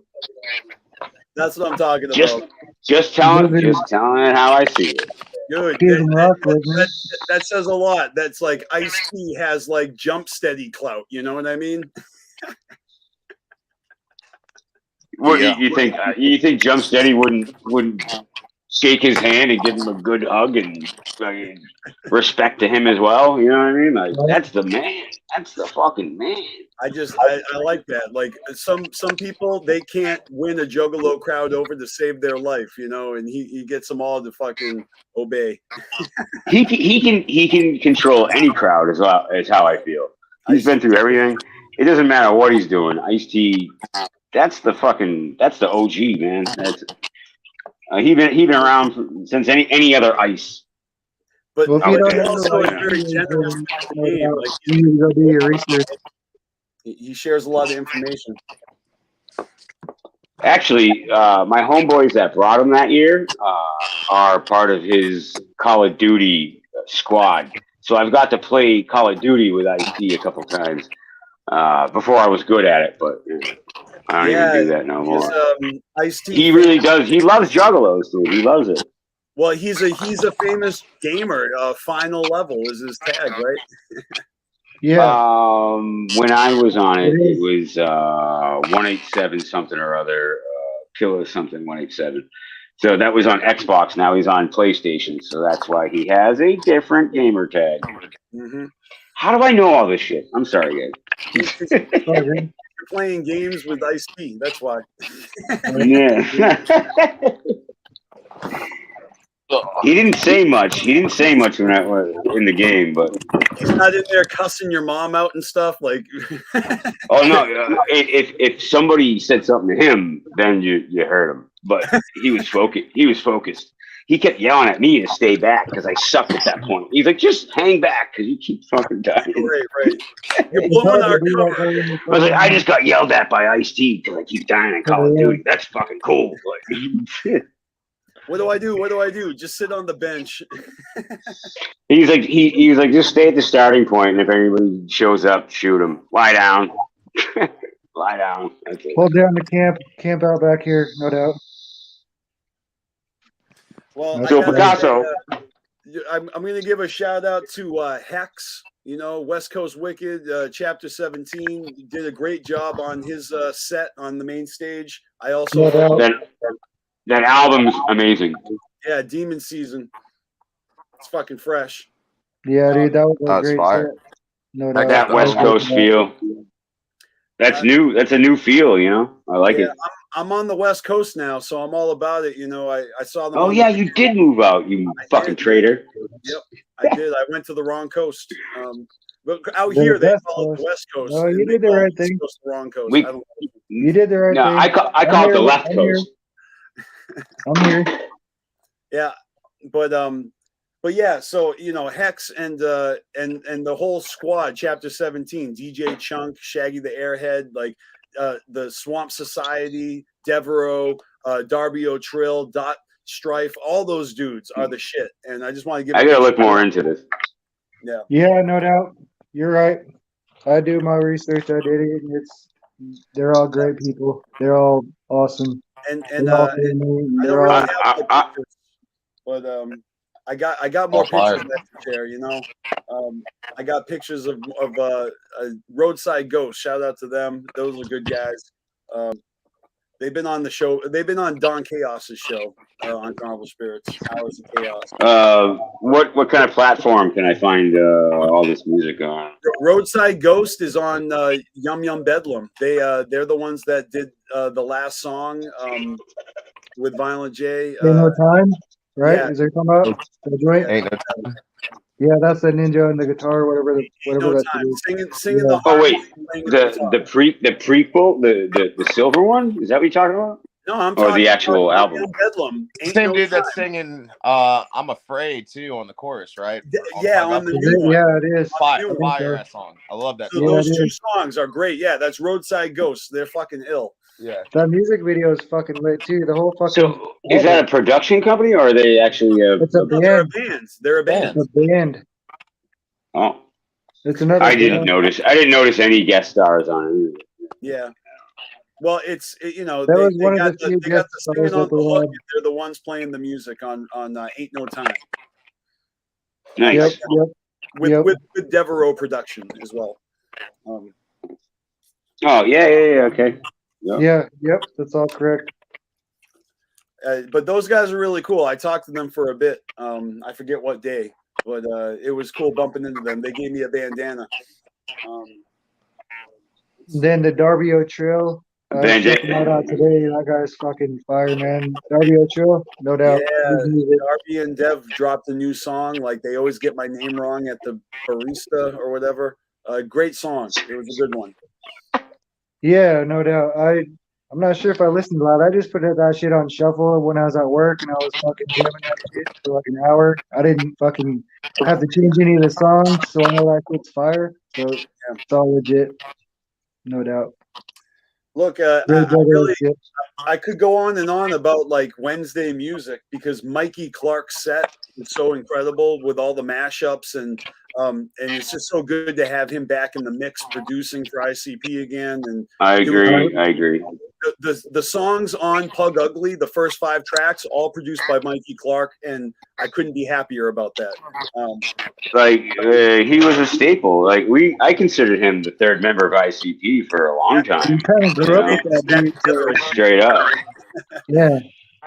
Yeah. Like seriously, You could say he's not family. He'd still be considered family at this point. You can't really take that guy away from anything. Yeah. Well, I mean, so when they dropped him for the Wraith and and they brought in Mike Pete, there was some speculation, and part of this is true, but the other part, who knows? Mikey Clark is homosexual. He is gay, and I think there was a point where Jay had said something off the cuff, like, "We're looking for a new type of Like person, insensitive, and yeah. just for that album." You know what I mean?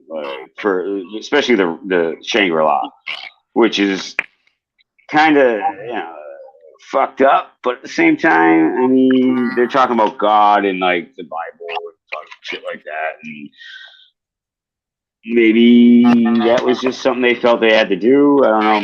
Maybe just the sound was different, but that was in Maybe they just speculation didn't feel for a like it long was the time. right time.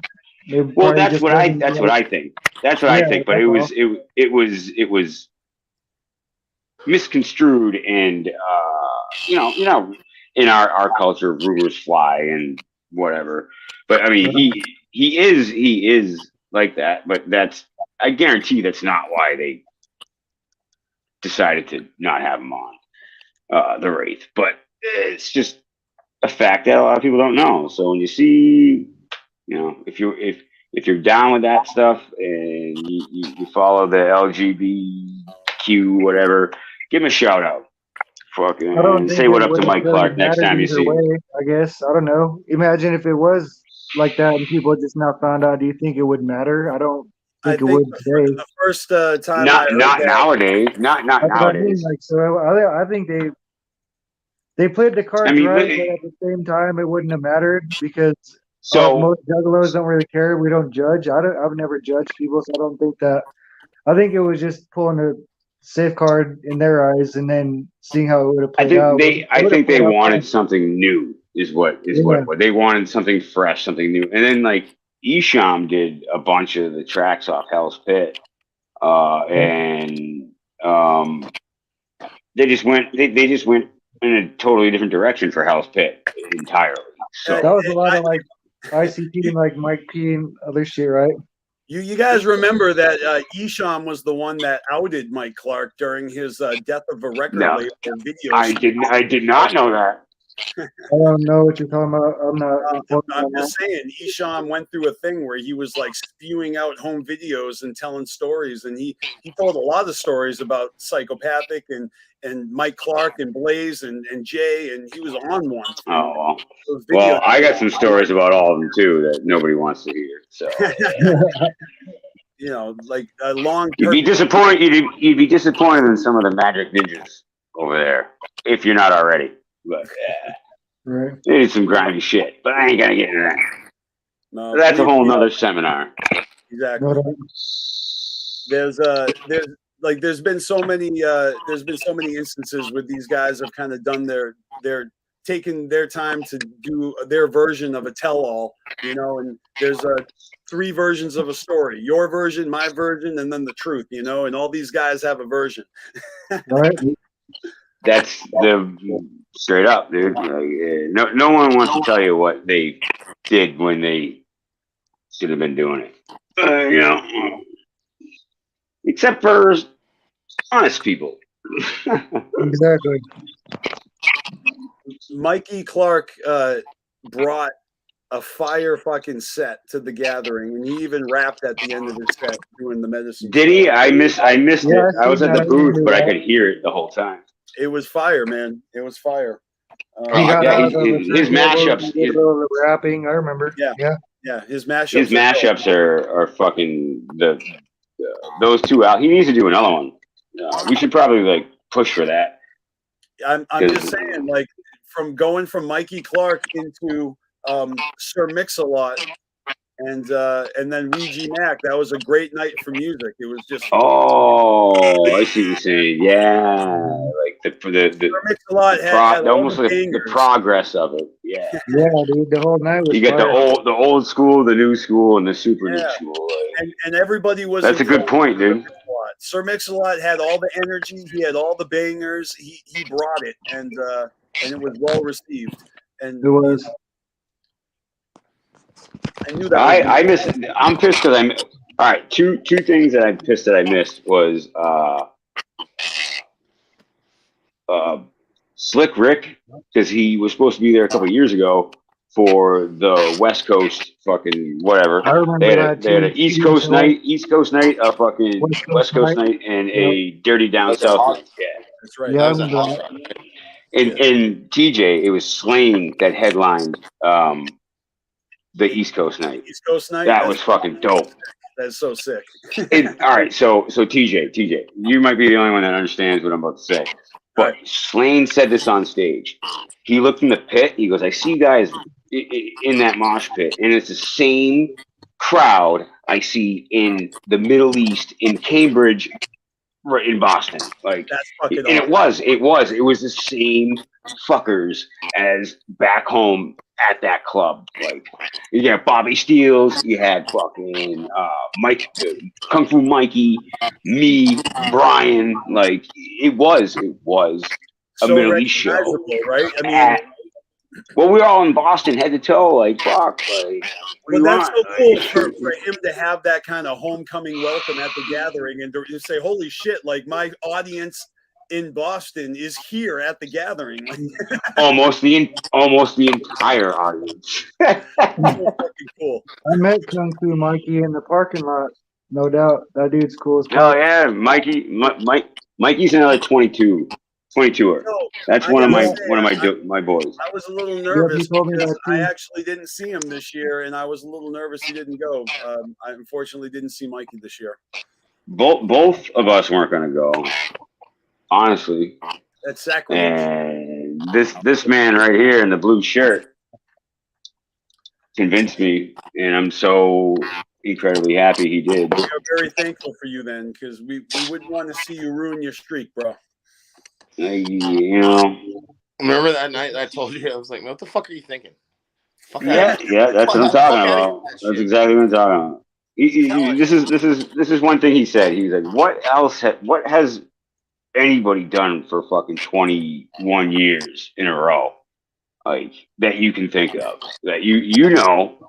And I'm like, I haven't even done drugs for fucking 21 years. Like, you know, I didn't smoke weed till I was 16. That's 2 years after my first gather. Like, you know, right? That's my first addiction. This is my first addiction, and it's the healthy one. So I mean, even school is only 4 fucking years. You know, like medical school is only 8. People are doctors only have to study for fucking 8 years. Right. So I guess I have a doctorate in Juggalo. Juggalo, yep. Far from that, but yeah. Shut the fuck up. There's really not much I have to say about Friday night because, you know, like I said, I kind of was enjoying music from the Nightmare stage, from the campsite, like Isham, Dana Tatada. I went down front for Big Hoodoo, though. I did at the end of the night. It was kind of weird. Isham was my favorite set out of everything. It was dope. It was fucking everything. Like I said, And then Horror was there. I'm really glad I got to see them. See him. Dope. Them. I missed that because I think it got delayed, right? What, Horror? What? No, the whole set got pushed back a little bit that night, wasn't it? Maybe a little, yeah. Yeah. I don't look at a program. I haven't looked at a program for so many years because of that reason. Like, I just would rather walk up on something. Like I said, even my homeboys playing, I fucking just walked up on it and was like, "Oh shit, yeah, this is happening." Like, fuck.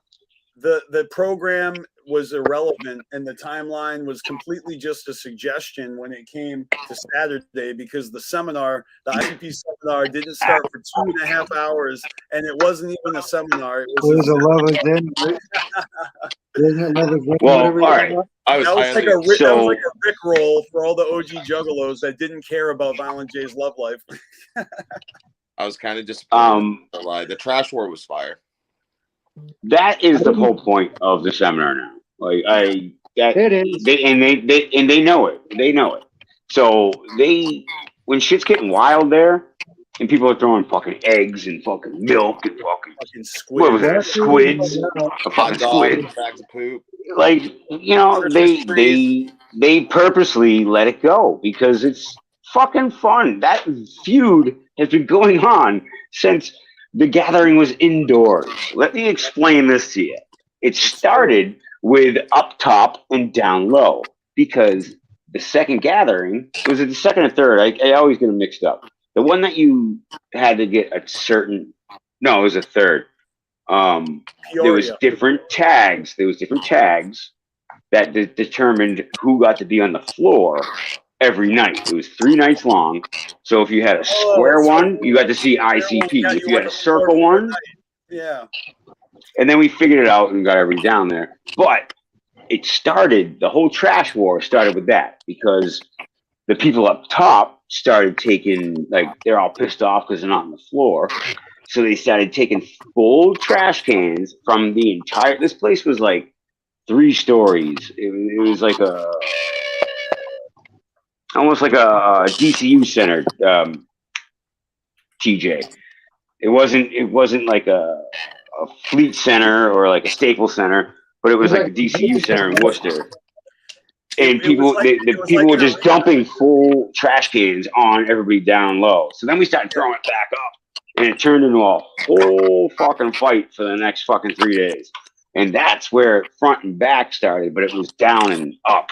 Right. So there's a little fucking. That's your history lesson right there. The trash war has been going on for literally over 20 years now. It is an age-old. Yeah. Yep. I don't participate in it. I mean, I stay on the outskirts on purpose, but it's same. And I actually had a really nice. It's more fun to watch. Yeah, I was having like old school juggalo time. I hung out with Vinny a little bit, talked to Vinny Fresh. I got to hang out with the guys from Deck One Delt. And I talked to them for a while. Who's that? Who are they? They're old school juggalos that have been to every the first, second, third, fourth gatherings, but now they're podcasting about it 20 years later. They're pretty cool. No, somebody hook me up with them so I can fucking Keezy and spread some more knowledge. I'll give you a link because their show is pretty cool to watch.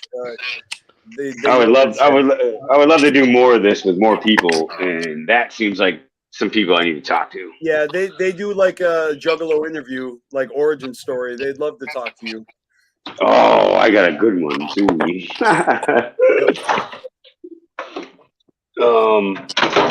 So also back then, that was Peoria. No wonder that was Peoria.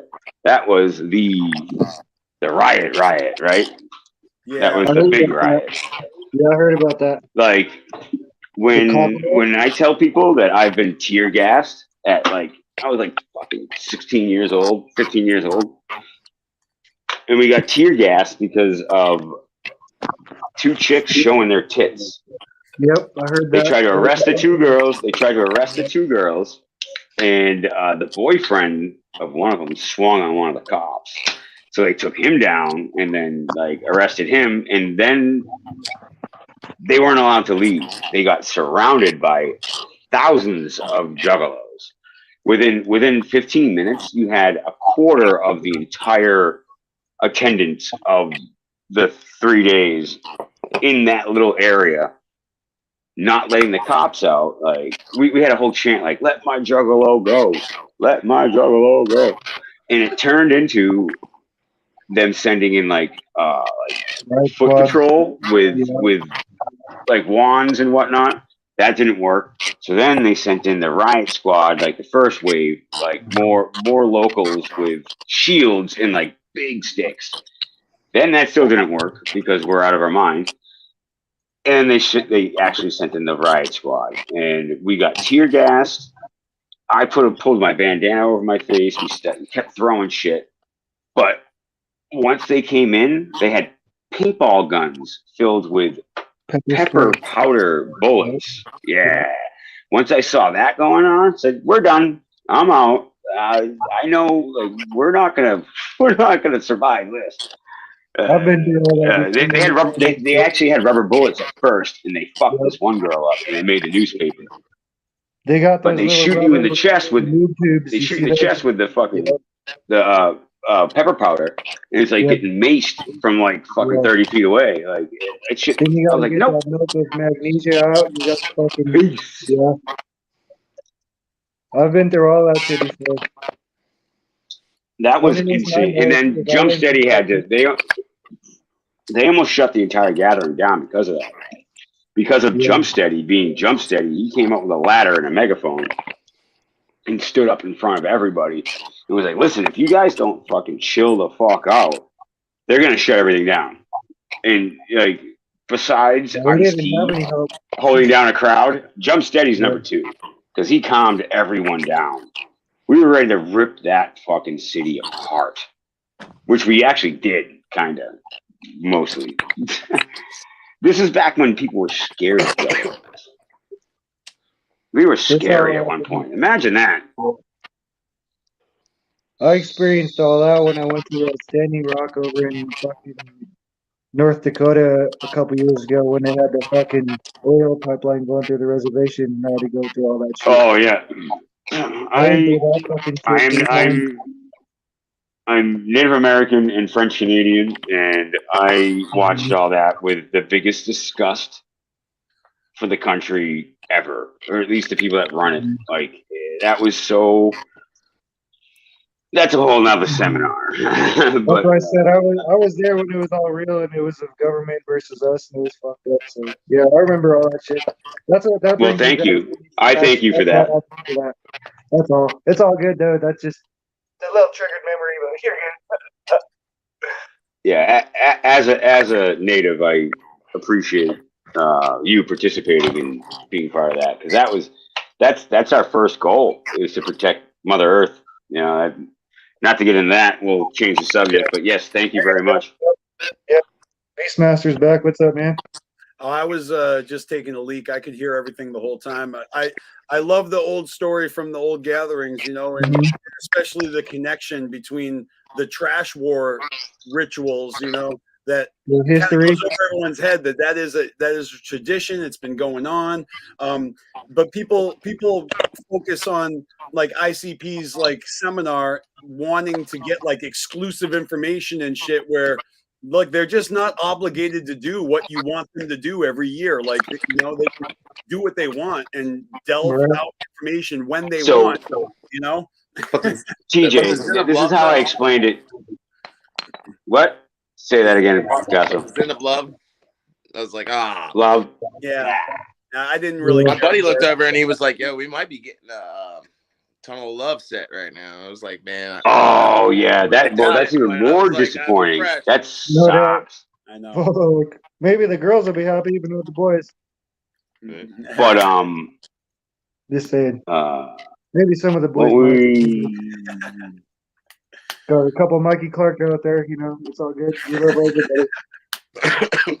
Gotta love your family. It's the carnival of life. That's right. But yeah, you talk about the seminar. You talk about the seminar, Boppo. Like, I mean, continue. All right. So the first gathering, the seminar, no one knew what the fuck that meant.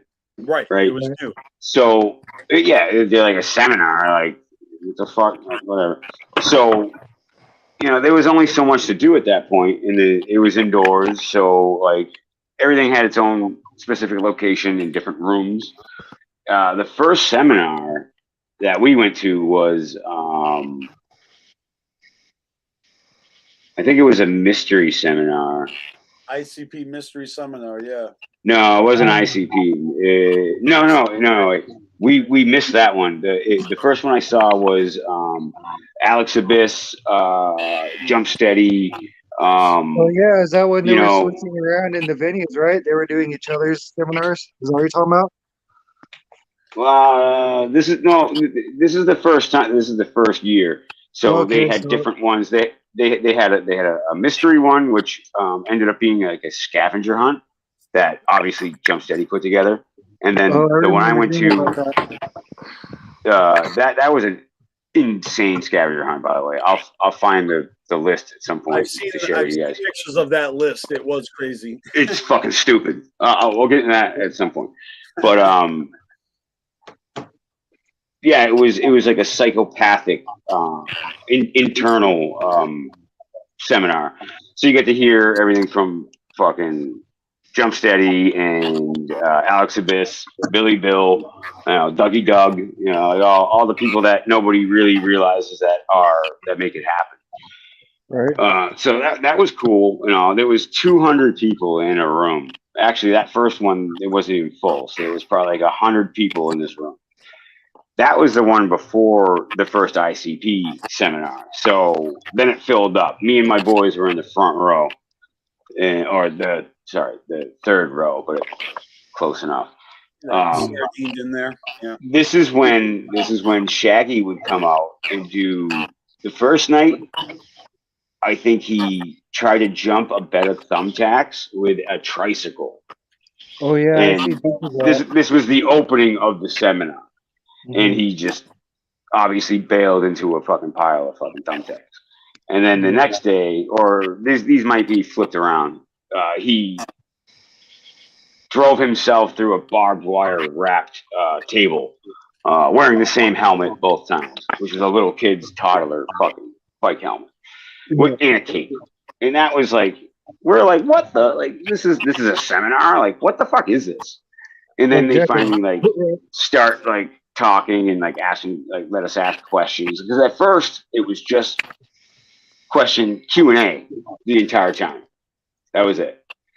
And then the next night they did another one and they had some information for us, and then every year after that it turned into more of like, all right, this is what's going to happen this year. Yeah. Turn more informative. Until nowadays, so nowadays, what you were saying about they don't have as much to convey, they don't. Everything's already planned out. We already know what's going on. And they've been 90% of the time, right? These ICP network streams, we've gotten more from ICP than we used to back then. On, that was like on a day-to-day basis. Yeah. So it makes sense that they're not giving us the same information at the same time, because they have all these different avenues to give us information. I recommend just waiting to find out what happens afterwards from now on. Let all the newbies go wait for fucking 3 hours.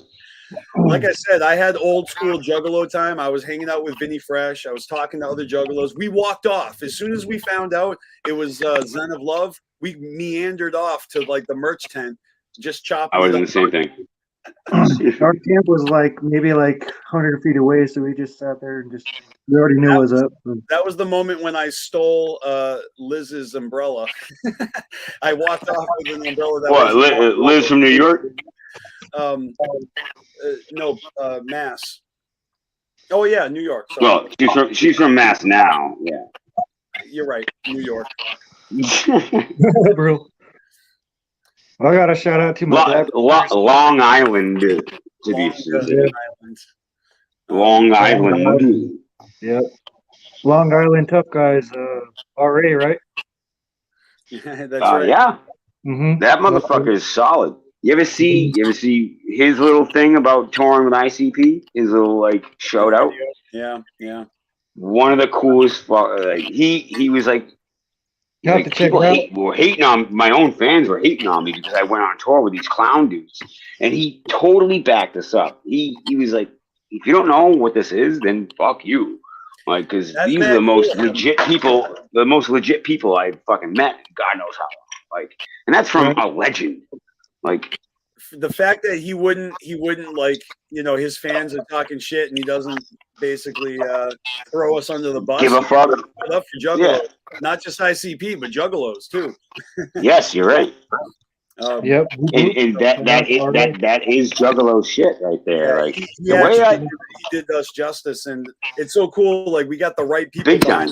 Ice-T and R.A. the Rugged Man. Like, those guys. Well, because they recognize people that are grinding, people that have done it on their own, and built a fan base that's different than everything else. They have the fact that the fact that they didn't use any MTV or like whatever like that to like somebody like Ice-T, like they were millionaires at one point. Who knows now? But like to Ice-T, that to do it all on your own, all of it like that. He didn't even do that. You know what I mean? Like he had labels and shit. You know, like he recognizes the hustle for sure. If anyone, 100%, 100%. You know, and he still reps us. Ice-T still reps us too. For like 10 years. Papo, I wanted to ask you if you ever listened to like Sir Mix-a-Lot. His first 2 albums are so heavily like I feel like Carnival of Carnage and everything that ICP did in the early years, it was all influenced by Sir Mix-a-Lot. He's got slow songs where he's rapping about getting with ugly bitches. He's got the skits are similar. That's everything about Sir Mix-a-Lot in his first 2 albums, I feel it was like the birth. No, I guess I'm gonna have to check that out because no, you got to, man. But, like the similarities were eerie. I'm like, oh my god, you can totally tell that they got this from him too, like here and there, like. So I got to bring up, in that case, I got to bring up Slick Rick because before ICP, who are some of the best storytellers of all time, you know, when it comes to music, Sir Mix-a-Lot, that's his style. He's not a lyricist where he's gonna rhyme every fucking thing or like blow your mind with some fucking complicated shit. He is the original storyteller. Yeah, like he like hands down, West Coast. Yeah. Yes. Yeah. I mean, his albums weren't a complete one concept, but every song definitely had a beginning, middle, and end. The songs were like complete concepts. Like he had a song about something, and I feel like ICP actually like took that. That's what, yeah. There's obvious like Esham wicked shit influence that they've given him props for and credit for, but they have also numerous times told us how much they admired Sir Mix-a-Lot, and they even said that they were the first concert they ever went to before they even started Dog Beats and shit. And it's what's that? That's Behind the Paint. No, when they were on the infomercial introducing Sir Mix-a-Lot, Oh no, I didn't even watch it. No, I didn't even watch it. I'm just saying, man. But time and time again, they've given props to Sir Mix-a-Lot, and I see why now. If you listen to those first 2 albums, his influence is all over. Like, he was also one of the first to be disciplined for him, 2 Live Crew. And 2 Live Crews were the whole reason that the censorship and the parental advisory started. And Sir Mix-a-Lot was the next one to be fucking targeted.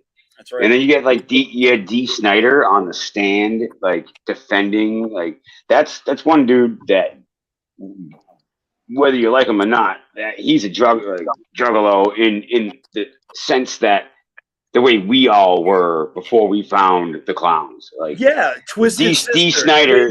Yes. Crew. Yep. Exactly.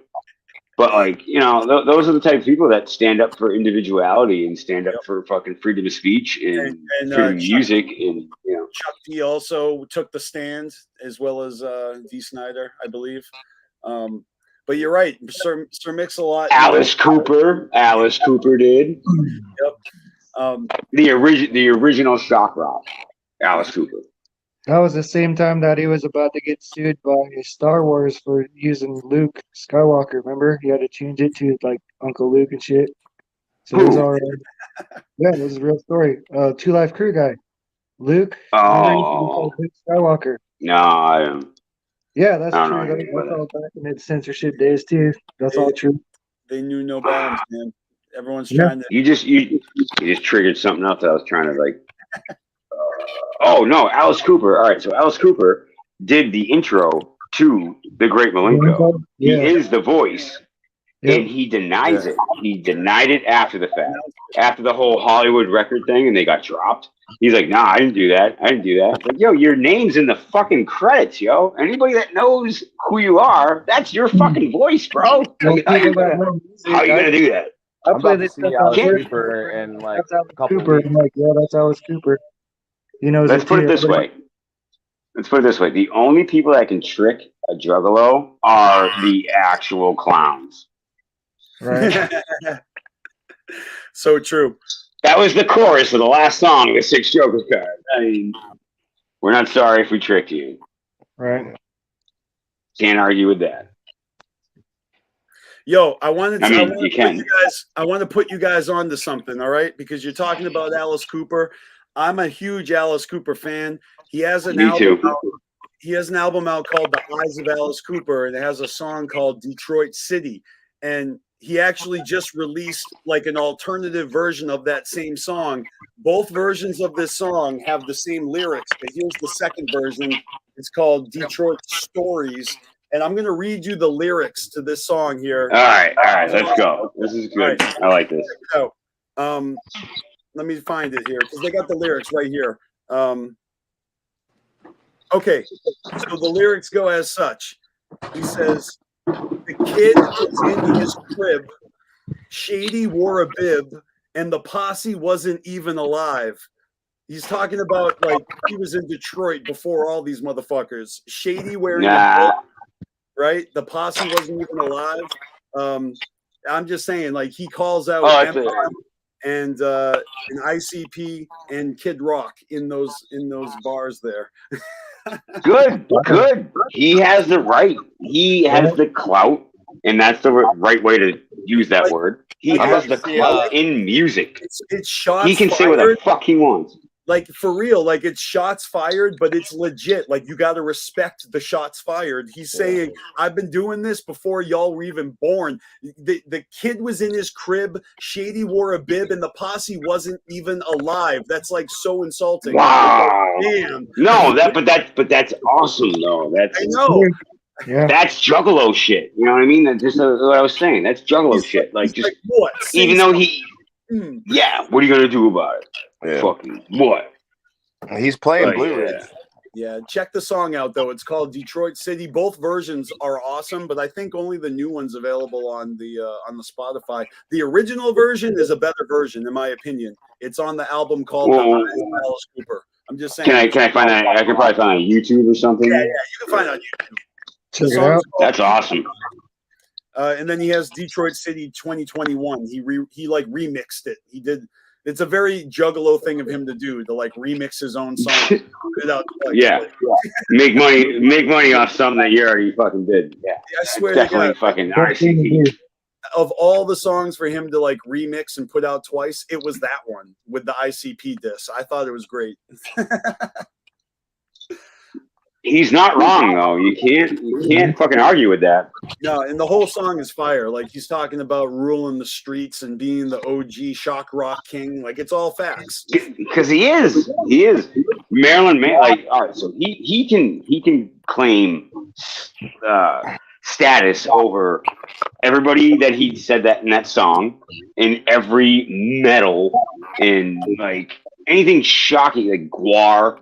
Fucking Marilyn Manson, you know, you name it, he was the fucking first, yo. Like, and that's why it was so insulting that because Disney dropped the fucking album that he was like, oh no, I didn't do that. And I was like, yo, dude, you're supposed to be that dude. I know. He was worried about his career at that point. Now he don't give a fuck. He's ever done. Like he doesn't even realize how fresh it is that he did that. He denouncing it didn't need to happen. Right. That his voice was the first thing I ever heard on an ICP anything. Which is because Malenko was the first thing I ever heard. Well, no, that's not true. But an entire album, yes. Right. So that resonates in my head forever. It's a hell of an introduction to a Joker's. It's my favorite Joker's card, and for reasons, you know. Yeah, but I grew up with Alice Cooper in his 80s prime, you know, the Trash album, Hey Stupid, obviously Wayne's World, you know, Feed My Frankenstein, Live, come on. Milwaukee. Oh yeah, hell yeah, I remember We're that. not worthy. We're not worthy. Oh, what does he say? It's actually pronounced Milwaukee, and it means I forget, but he's like schooling them on like, you know, they expect him to be this like, and he's like, all this knowledge dropping on him, you know? Yeah.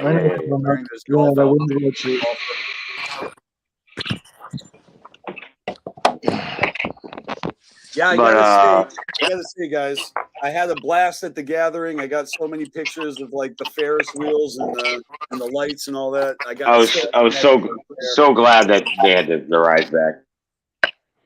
Yeah.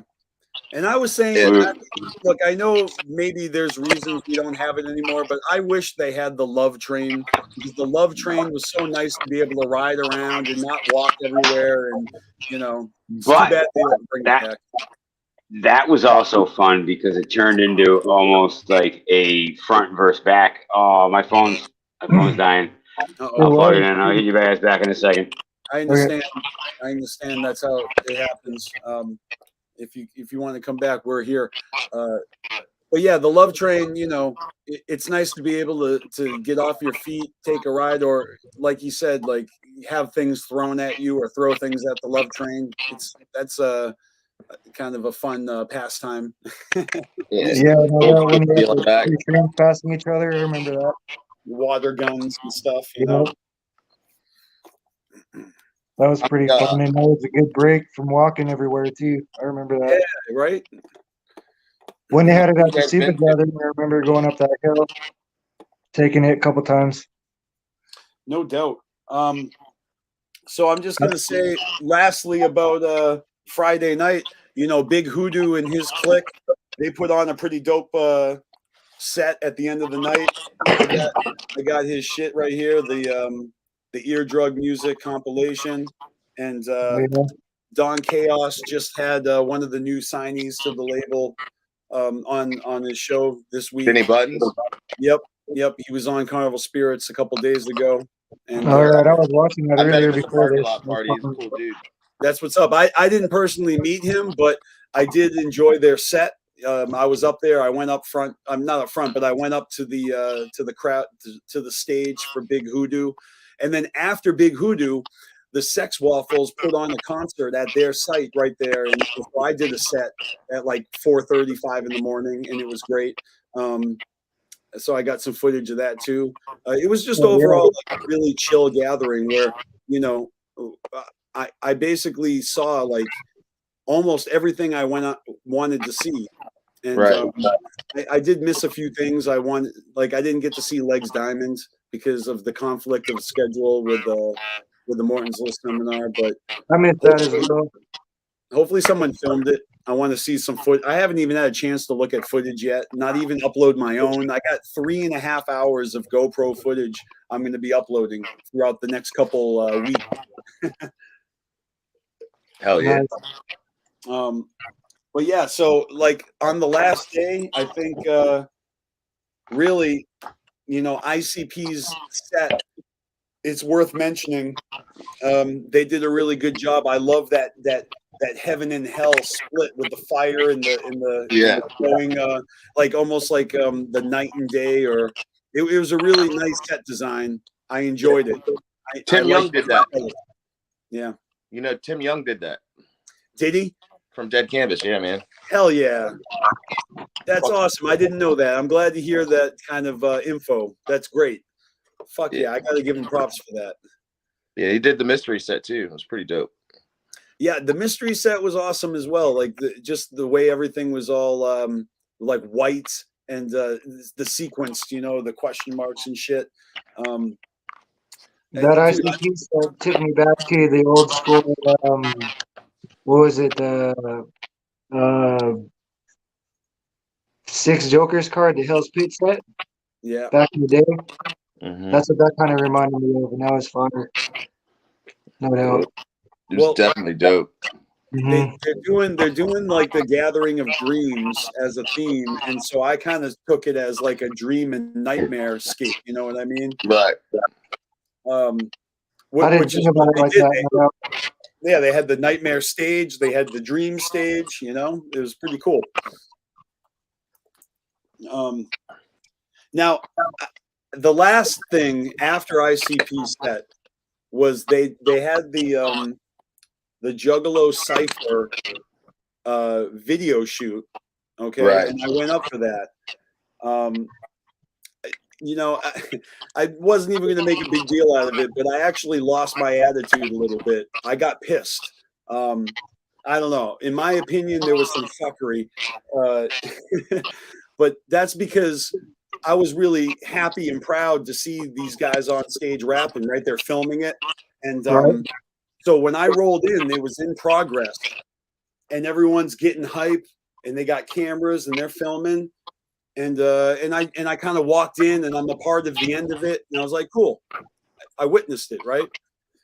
But Jump Steady was like, we're going to do it again because we're filming this. We're going to do another take. This is take 2. And he's like, guys, try to maintain the hype the whole time, right? Because that's the thing. They're filming a whole video. Maybe the crowd was getting a little tired at the end because it's like they're going. It was a long night.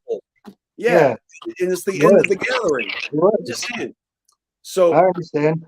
So look, that was what he said to us, to them, to everyone, is to keep the hype going throughout the video. All right, so they're doing the video. They start over again, and I'm like, great. Now I get to see the beginning because I kind of showed up late and I saw the end, and so here I am, and I get to see the whole thing for take 2. And we're in there, and of course we're in the tented dream stage, which is like all the hay bales, right, on the ground. Oh yeah. This is where all the seminars were. This is where yeah. So they're doing the cipher, and all of a sudden these guys standing next to me decide that they're gonna scoop up hay from the ground and throw it up in the sky so it rains down on everyone, and it, like, I don't know, is like all hype and shit. Well, I immediately recognized that it was not fucking helping the shoot of the video because everyone was getting hay and dust and dirt all over their bodies and their hair. And so while everyone's hype, all of a sudden everyone's hands are down and they're cleaning their arms while we're still filming. So they killed the hype. They killed the hype by throwing all that shit up in the sky. And I don't know, I got pissed. I actually even told one, I was like, stop that. And they didn't, because there was like 4 of them doing it. So in my opinion, I think Jump Steady would have agreed with me that they were fucking up the video. They thought they were making it hype, but if you really look, everyone that got that shit on them, they stopped raising their hands. They stopped getting hype because they got all gross. So they filmed all that shit too? Yeah, we'll see what they got. I mean, the whole point of doing a second take was to keep the hype going. Right. And when they did that shit, they killed the hype. So I got pissed. I was like, you guys completely counterintuitively kind of ruined this video because they're trying to get the crowd all hype, and you just fucking like doused us with hay and dust and dirt, and everybody got all fucking uncomfortable, and it was all on their necks and their faces, and they breathing it in. I was like, too much, guys, too much, you know. I'm not the buzzkill here. I tried to tell them, like, stop that, but they thought they were fucking helping by making it all chaotic. Realize it's the last day of the gathering, and you just got everybody. Yeah. I gotta say that was the only time I lost my attitude. I kind of, you know, I let it go though. And I had a really nice time just like chilling at the end of the night, like you know, walking the grounds, bumping into people, just casually, you know, getting the chance to say hello and goodbye one last time. Yeah, it was a lot of fun. I had a great year, a lot of positive interactions. A lot of people, you know, saw me, recognized me, you know, had great interactions with people, Carnival Spirits subscribers, as well as, you know, old friends, you know, that I've been doing this side by side with for the past fucking 20 years. It's probably the best time of my life this week, because I'd say that this is in my top gatherings of all time, strictly because of the fact that I've been doing this so long. I know how to gather and not get in my own way. You know, I'm adulting more than I ever have, and right. When you don't have a huge crew of people, you move faster And so maybe because I was a little more independent this year, less tethered to people, I always had my homies to go back to the campsite, and they were always there to help me out. You know, put my bag in the car, keep it dry, give me waters, smoke me up with blunts. I don't know how I didn't get COVID. It seems like everyone got it around me again, and I didn't. I didn't get COVID. I didn't get COVID. Yeah, my gathering this year was like so up and down, with so much going on, with running the booth. My best friend went missing for like 16 hours. Nobody knew where the fuck he was. He didn't have his fucking phone. You know, Boppo got real sick. He had to go. You know what I mean? I'm taking care of the booth. It's raining. We got to close the booth. We had to kick somebody out of fucking camp this year. You know what I mean? It was just like a whole bunch of people just, you know what I mean? Like, it's just like, it's one thing. It's a lot. You know what I mean? Yeah. When it was good, it was really good. And when it was bad, it was bad. But I didn't let the bad make my over outcome, you know, like ruin the whole thing for me. You know what I mean? You had a lot of responsibility. And like I said, like the more people involved, maybe the harder it is to move fast. And you guys, I don't know. I more power to you, you know, to be helmsing that kind of operation. It can't be easy. So it's good that you're able to pull it together, and you guys can bond and you know, work together to make that work.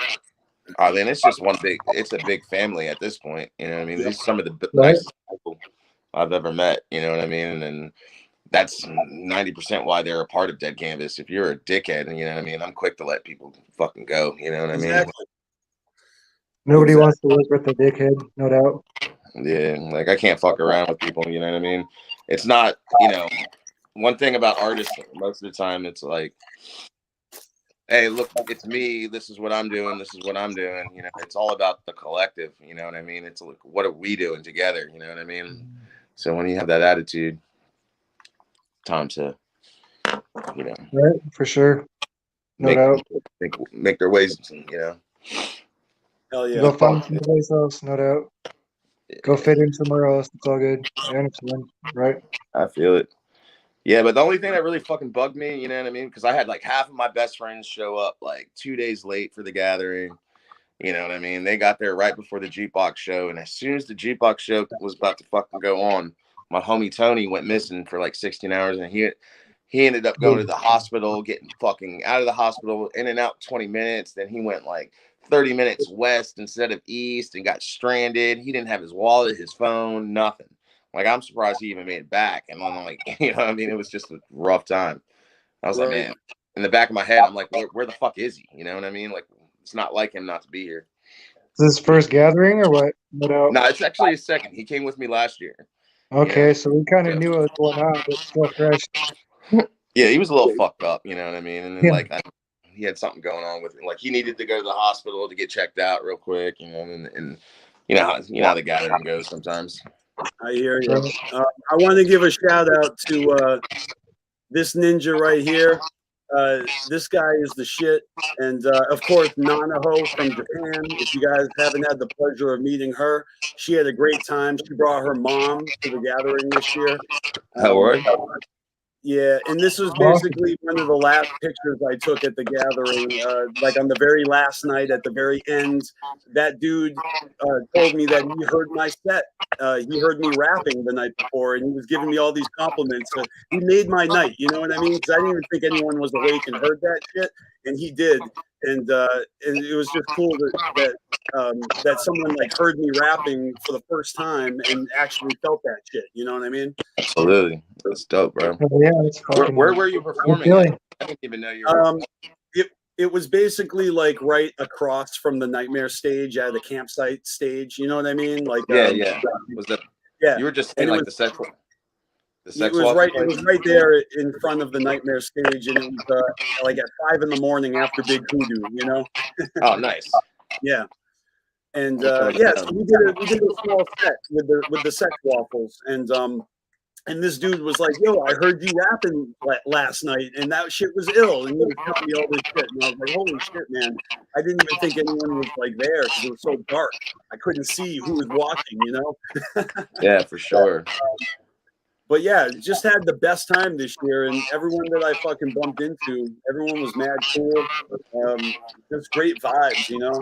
I know that some people struggled with the weather, or it was hot. It was hot. It was the fucking hot as rain. fuck. You know, it definitely got wet. And But humid. if you know how to survive, you know how to camp, you know how to survive the weather, then it really was magical. It was probably the best gathering I've ever had, just because of all the blessings, man. It was just crazy. Right, no doubt. I'll put that in there with one of my best gatherings as well. This Another thing I did was I went through the haunted house. I had a really good experience in the haunted house. Maybe it was like okay for some people. It would have been okay, but I went through with little Juggalotus, the 9-year-old girl, and she got wicked scared. And I was like in charge, so I got fucking nervous because she was crying and scared. So it made it more scary for me, which was actually pretty awesome. That's fun. Makes it I'm fun. like, I gotta get her out of here. She's freaking out. Right. Turn into a ninja mission real quick. No doubt. Yeah, they had like the fake or maybe the real chainsaws going, and after it was over, the dude took off his mask and he came out and talked to her. He was like talking about his little daughter. He was really cool about diffusing the situation after scaring the shit out of us, coming out and being cool, And that was one thing I did not get to do that I really wanted to do, was make it a haunted house. Everybody went Thursday night, and then I don't know where the fuck I was. I think they did a really good job because they make you go halfway through it without doing anything to you, and then you take it for granted. You think, oh, this ain't shit, and then the second half is when they start jump scaring you, and they just get you. Yeah, see, haunts are my shit, man. Me and Crystal, my fiance, we go like all over around the area to every haunt, like every Halloween. You know what I mean? It's around my birthday, so that's what we're fucking into that shit, man. We'll go. They got a really good one, like not too far from my house, man. It's fucking awesome. They do a good job. I don't do them very often, so it was a treat for me. Trying to see here, I have so many pictures. I'm not even gonna try and show them all, but I've definitely stay posted to Carnival Spirits for more visuals from the gathering in the weeks to come. And I got mad videos to post. Not holding out, it's just I have little time, so day by day I'm posting more stuff. You'll start to see videos posted tomorrow. Oh yeah. It's nice that you just don't pump it all out there at one time. I mean, I want to. It's just it takes a little time. I've now uploaded it all to the hard drive. Now I gotta. Maybe I took like 5 or 6 video clips of Ouija set. I need to stitch them all together. Recompress it, upload. You know what I mean, and then upload that. It's a process. I want to. I don't know. There's just the behind the scenes stuff. It just takes time. Just want to do a good job. That's all. Yeah, it's just busy work. And we've been going now for almost 4 hours. It's probably a good time to wrap it up because we've covered the gathering. If you guys have any shout outs or anything, any good last thoughts, memories, anything else you want to share, not trying to kick anyone off and just saying we're going to wrap it up soon, Oh, you're good. Yeah. No, just shout out to you, man, for having us. Shout out to the homies at Dead Canvas Art. Fuck yeah, man. Shout out to Tom Wood. Okay. Yeah. Every day. Gang. You know what I mean? DC for life. Yeah. Shout out to my dad Rangers, no doubt. My crew I met on Twitter, all the Twitter lows I met at the gathering, everybody that I met through social media, with you guys, BeastMasteR, Cosmos, everybody, it was good stream so far. I'm happy. Everything was turning out pretty good. It turned out great. It was a great stream. I could do this all night. I could do it again. Just give me back. Y'all make it to the float? Not me. Not this year. Yeah, I was gonna go. but it's like that one ripple in the fucking puddle that just fucks everything up for me. Because I'm going to the Blue Ridge Rock Festival. I'm taking my 14-year-old son to see the Clowns for the second time in his life. Alice Cooper's going to be there too. You know what I mean? That's dope. I mean, hell yeah. Fuck, every band that you can possibly fucking imagine is going to fucking be there. So I was like, man, I could work for the extra week real quick and take this. And then we have a whole nother trip. Like me and Miko and a bunch of my homies were going down to Myrtle Beach for like, you know, a whole week, rented out a beach house. You know what I mean? So it was like way too much. It was like Tom's Float, Blue Ridge Rock Festival, and then Myrtle Beach all. And then we got like Wu-Tang, and then we had the Ritz and Chris Webby show. And it's like 3 weeks of shit. And I was like, man, there's so much shit that's happening in September. And I was like, one's got to go. I gotta make it ready. I wanted to, yeah. Right, the day before we leave for the beach, we're going to see Wu-Tang and Nas. You know what I mean? Like, oh yeah, the reunion tours you're talking about. Yeah, that's gonna be fire. Yeah, I hope so. I haven't seen him in a while, so that's awesome. I think we got free tickets and shit. So. I've got my radar and my ears perked for that 5th coin show because I have 4 coins collected.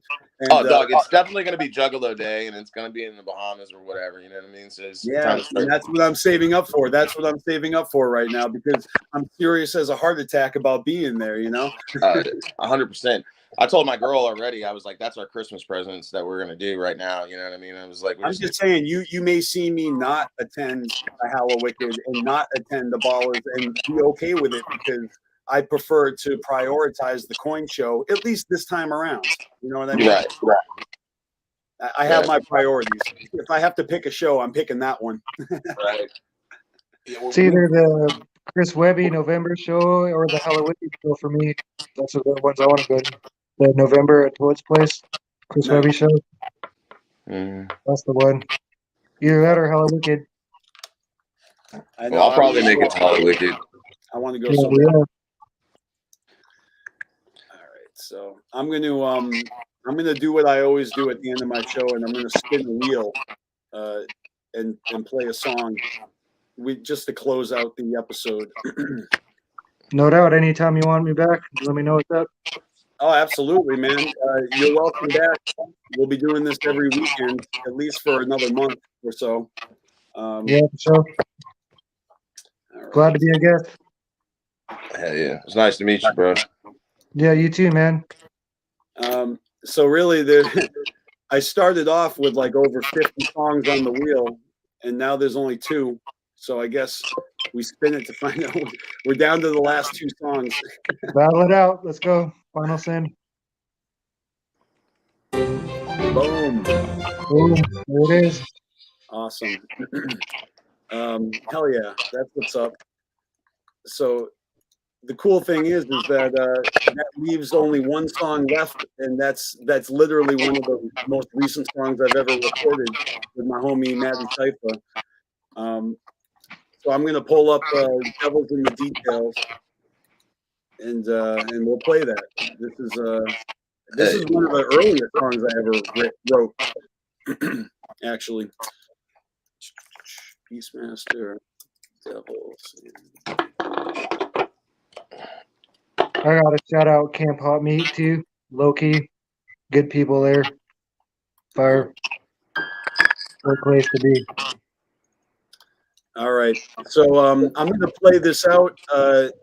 I guess maybe I can tell you when the song was made by clicking there.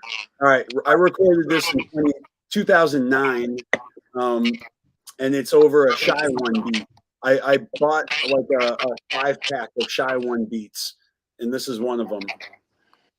But even though I recorded this in 2009, I'd say this is like one of my earliest raps that I ever wrote. This is like early shit in the notebook, and then I recorded it. I thought it came out pretty good, but I'm really kind of young and cutting my teeth as a rapper back then. Right. I hear a lot of problems in it. This is an old song, but you know it has to be played because it's part of my catalog. Yeah, be proud of it. Yeah, no doubt, man. I am proud of this one. So I'm going to play this out, and I'll meet you guys. And after this, we'll say our goodbyes, and we'll call it an evening. Oh, yeah. Sounds good. All right. So this is Devils in the Details.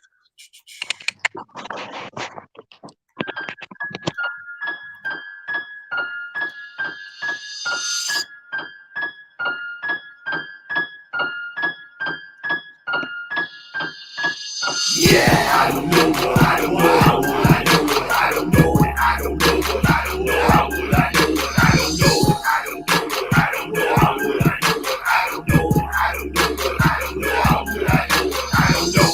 I don't know what I don't know. How would I know what I don't know? And I don't know what I don't know. How would I know what I don't know? I don't know what I don't know. How would I know what I don't know? I don't know what I don't know. How would I know what I don't know? Up on a pedestal, hot coals and icy coals, tough as nails, yo, holding out for miracles. If I let you into my mind, even a sneak peek, with rugs of belief out from underneath your feet. That's how I keep it real, deep and unique. Mind sweep, erase the interface within my REM sleep. You wanna wake up, easier said than done. Wicked is as wicked does, until you've had enough. Fucking set off and lost in thought for some time, bridging the gap between beast and mankind. Trying to collect my thoughts through meditation, playing connect the dots with constellations. So many temptations crossing our paths. A quick demonstration of he who laughs last. The pattern in what happens, leading to the aftermath. The devil's in the details. Who's looking into that? Yeah, I don't know what I don't know. How would I know what I don't know? Spirits are all consuming subhuman. I don't know what I don't know. How would I know what I don't know? I don't know what I don't know. Devil's in the details. I don't know what I don't know. How would I know what I don't know? Spirits are all consuming subhuman. I don't know what I don't know. How would I know what I don't know? I don't know what I don't know. How would I know what I don't know? Beautiful people, all getting older, walking on eggshells till the show's over. Fight to the finish with a chip on his shoulders. Competitive nature rewarding the soldiers for defending their castles and bending for no one, for flirting with dangerous soul-sucking phantoms. Easy does it was the advice they gave me, but it doesn't faze me when I'm misbehaving. I've been approached with a stellar quest, the whole world's existence in our best interests. Enemies trespass, advance with confidence, raise the bar, stonewalling the matrix. Hieroglyphics that stand for spaceships, found in the catacombs, scattered in the wilderness. Danger ain't the half of fucking disastrous, chemical, magical, or just plain exaggerate. Yeah, I don't know what I don't know. How would I know what I don't know? Spirits are all consuming subhuman. I don't know what I don't know. How would I know what I don't know? I don't know what I don't know. How would I know? I don't know what I don't know. How would I know what I don't know? Spirits are all consuming subhuman. I don't know what I don't know. How would I know what I don't know? I don't know what I don't know. How would I know what I don't know? Attack of the ego, a vicious assault to the infamous keyhole that opens the vault, to the hallways and columns and candlelit cobwebs, cauldrons and crossbones. It all boils down to illusions of innocence, the deadliest sins. When the cellar door opens, corrosion begins, and it creeps in the mind and it fogs up our dreams. Desires designed in ink blots in our sheets. Fountain of youth rejuvenates bloodstreams. Poetry, pipe dreams, reality's frightening. Locked in asylum, shocked to the system. A series of panic-induced hallucinations. Cruel punishment for disobeying instructions. Accumulation of man's frustration. Sucked in a light beam, alien abduction. Surreptitious, never knowing for certain. Yeah, I don't know what I don't know. How would I know what I don't know? Spirits are all consuming subhuman. I don't know what I don't know. How would I know what I don't know? And I don't know what I don't know. How would I teach? I don't know what I don't know. How would I know what I don't know? Spirits are all consuming subhuman.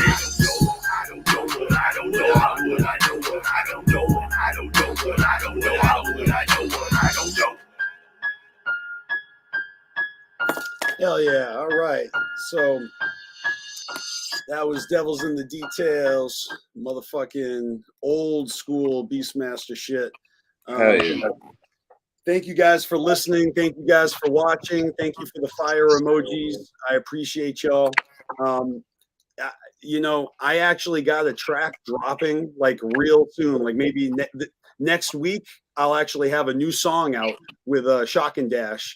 He sent me like the new mix. So I heard the mix down version of it. It's a short song. It's like I just gave him like 8 bars. And it came out pretty fire. So I'm kind of excited because that I'm taking the energy from the gathering this year and I'm bringing it into the fucking recording studio and I'm recording my album. And because of people like Shock and Dash, I already got a couple new songs out this year. So I'm just getting warmed up. You know what I mean? But yeah. So yeah, that shit's fire. Thank you, man. Good, man. And look, I'm going to be doing this every weekend, probably Sunday nights. Maybe Saturday night, but probably Sunday. You guys are welcome back. If you want to jump in, chop it up. You got anytime Sundays. I usually work fucking Friday, Saturday nights, man. I'm right fucking. Yeah. Anytime, basically. Let me know what's up. I'm down. I do it when I'm available, and right now I'm available on Sunday nights. I think that's the night. So there you go. And it'll be that way till my schedule changes. So yeah, I'll keep you all informed. And again, everybody watching, I appreciate you. If you're watching on the playback, leave me some comments. You know, give me some feedback. Ask questions. We'll do Q&A, whatever. And I'm gonna be back next week with some more special mystery guests and more gathering talk. I'm sure. Yeah. So all right. Much love, everybody. You know, do your thing. Whoop, whoop. I'll see you again. Always remember to fuck the fuck off, motherfuckers. That's right.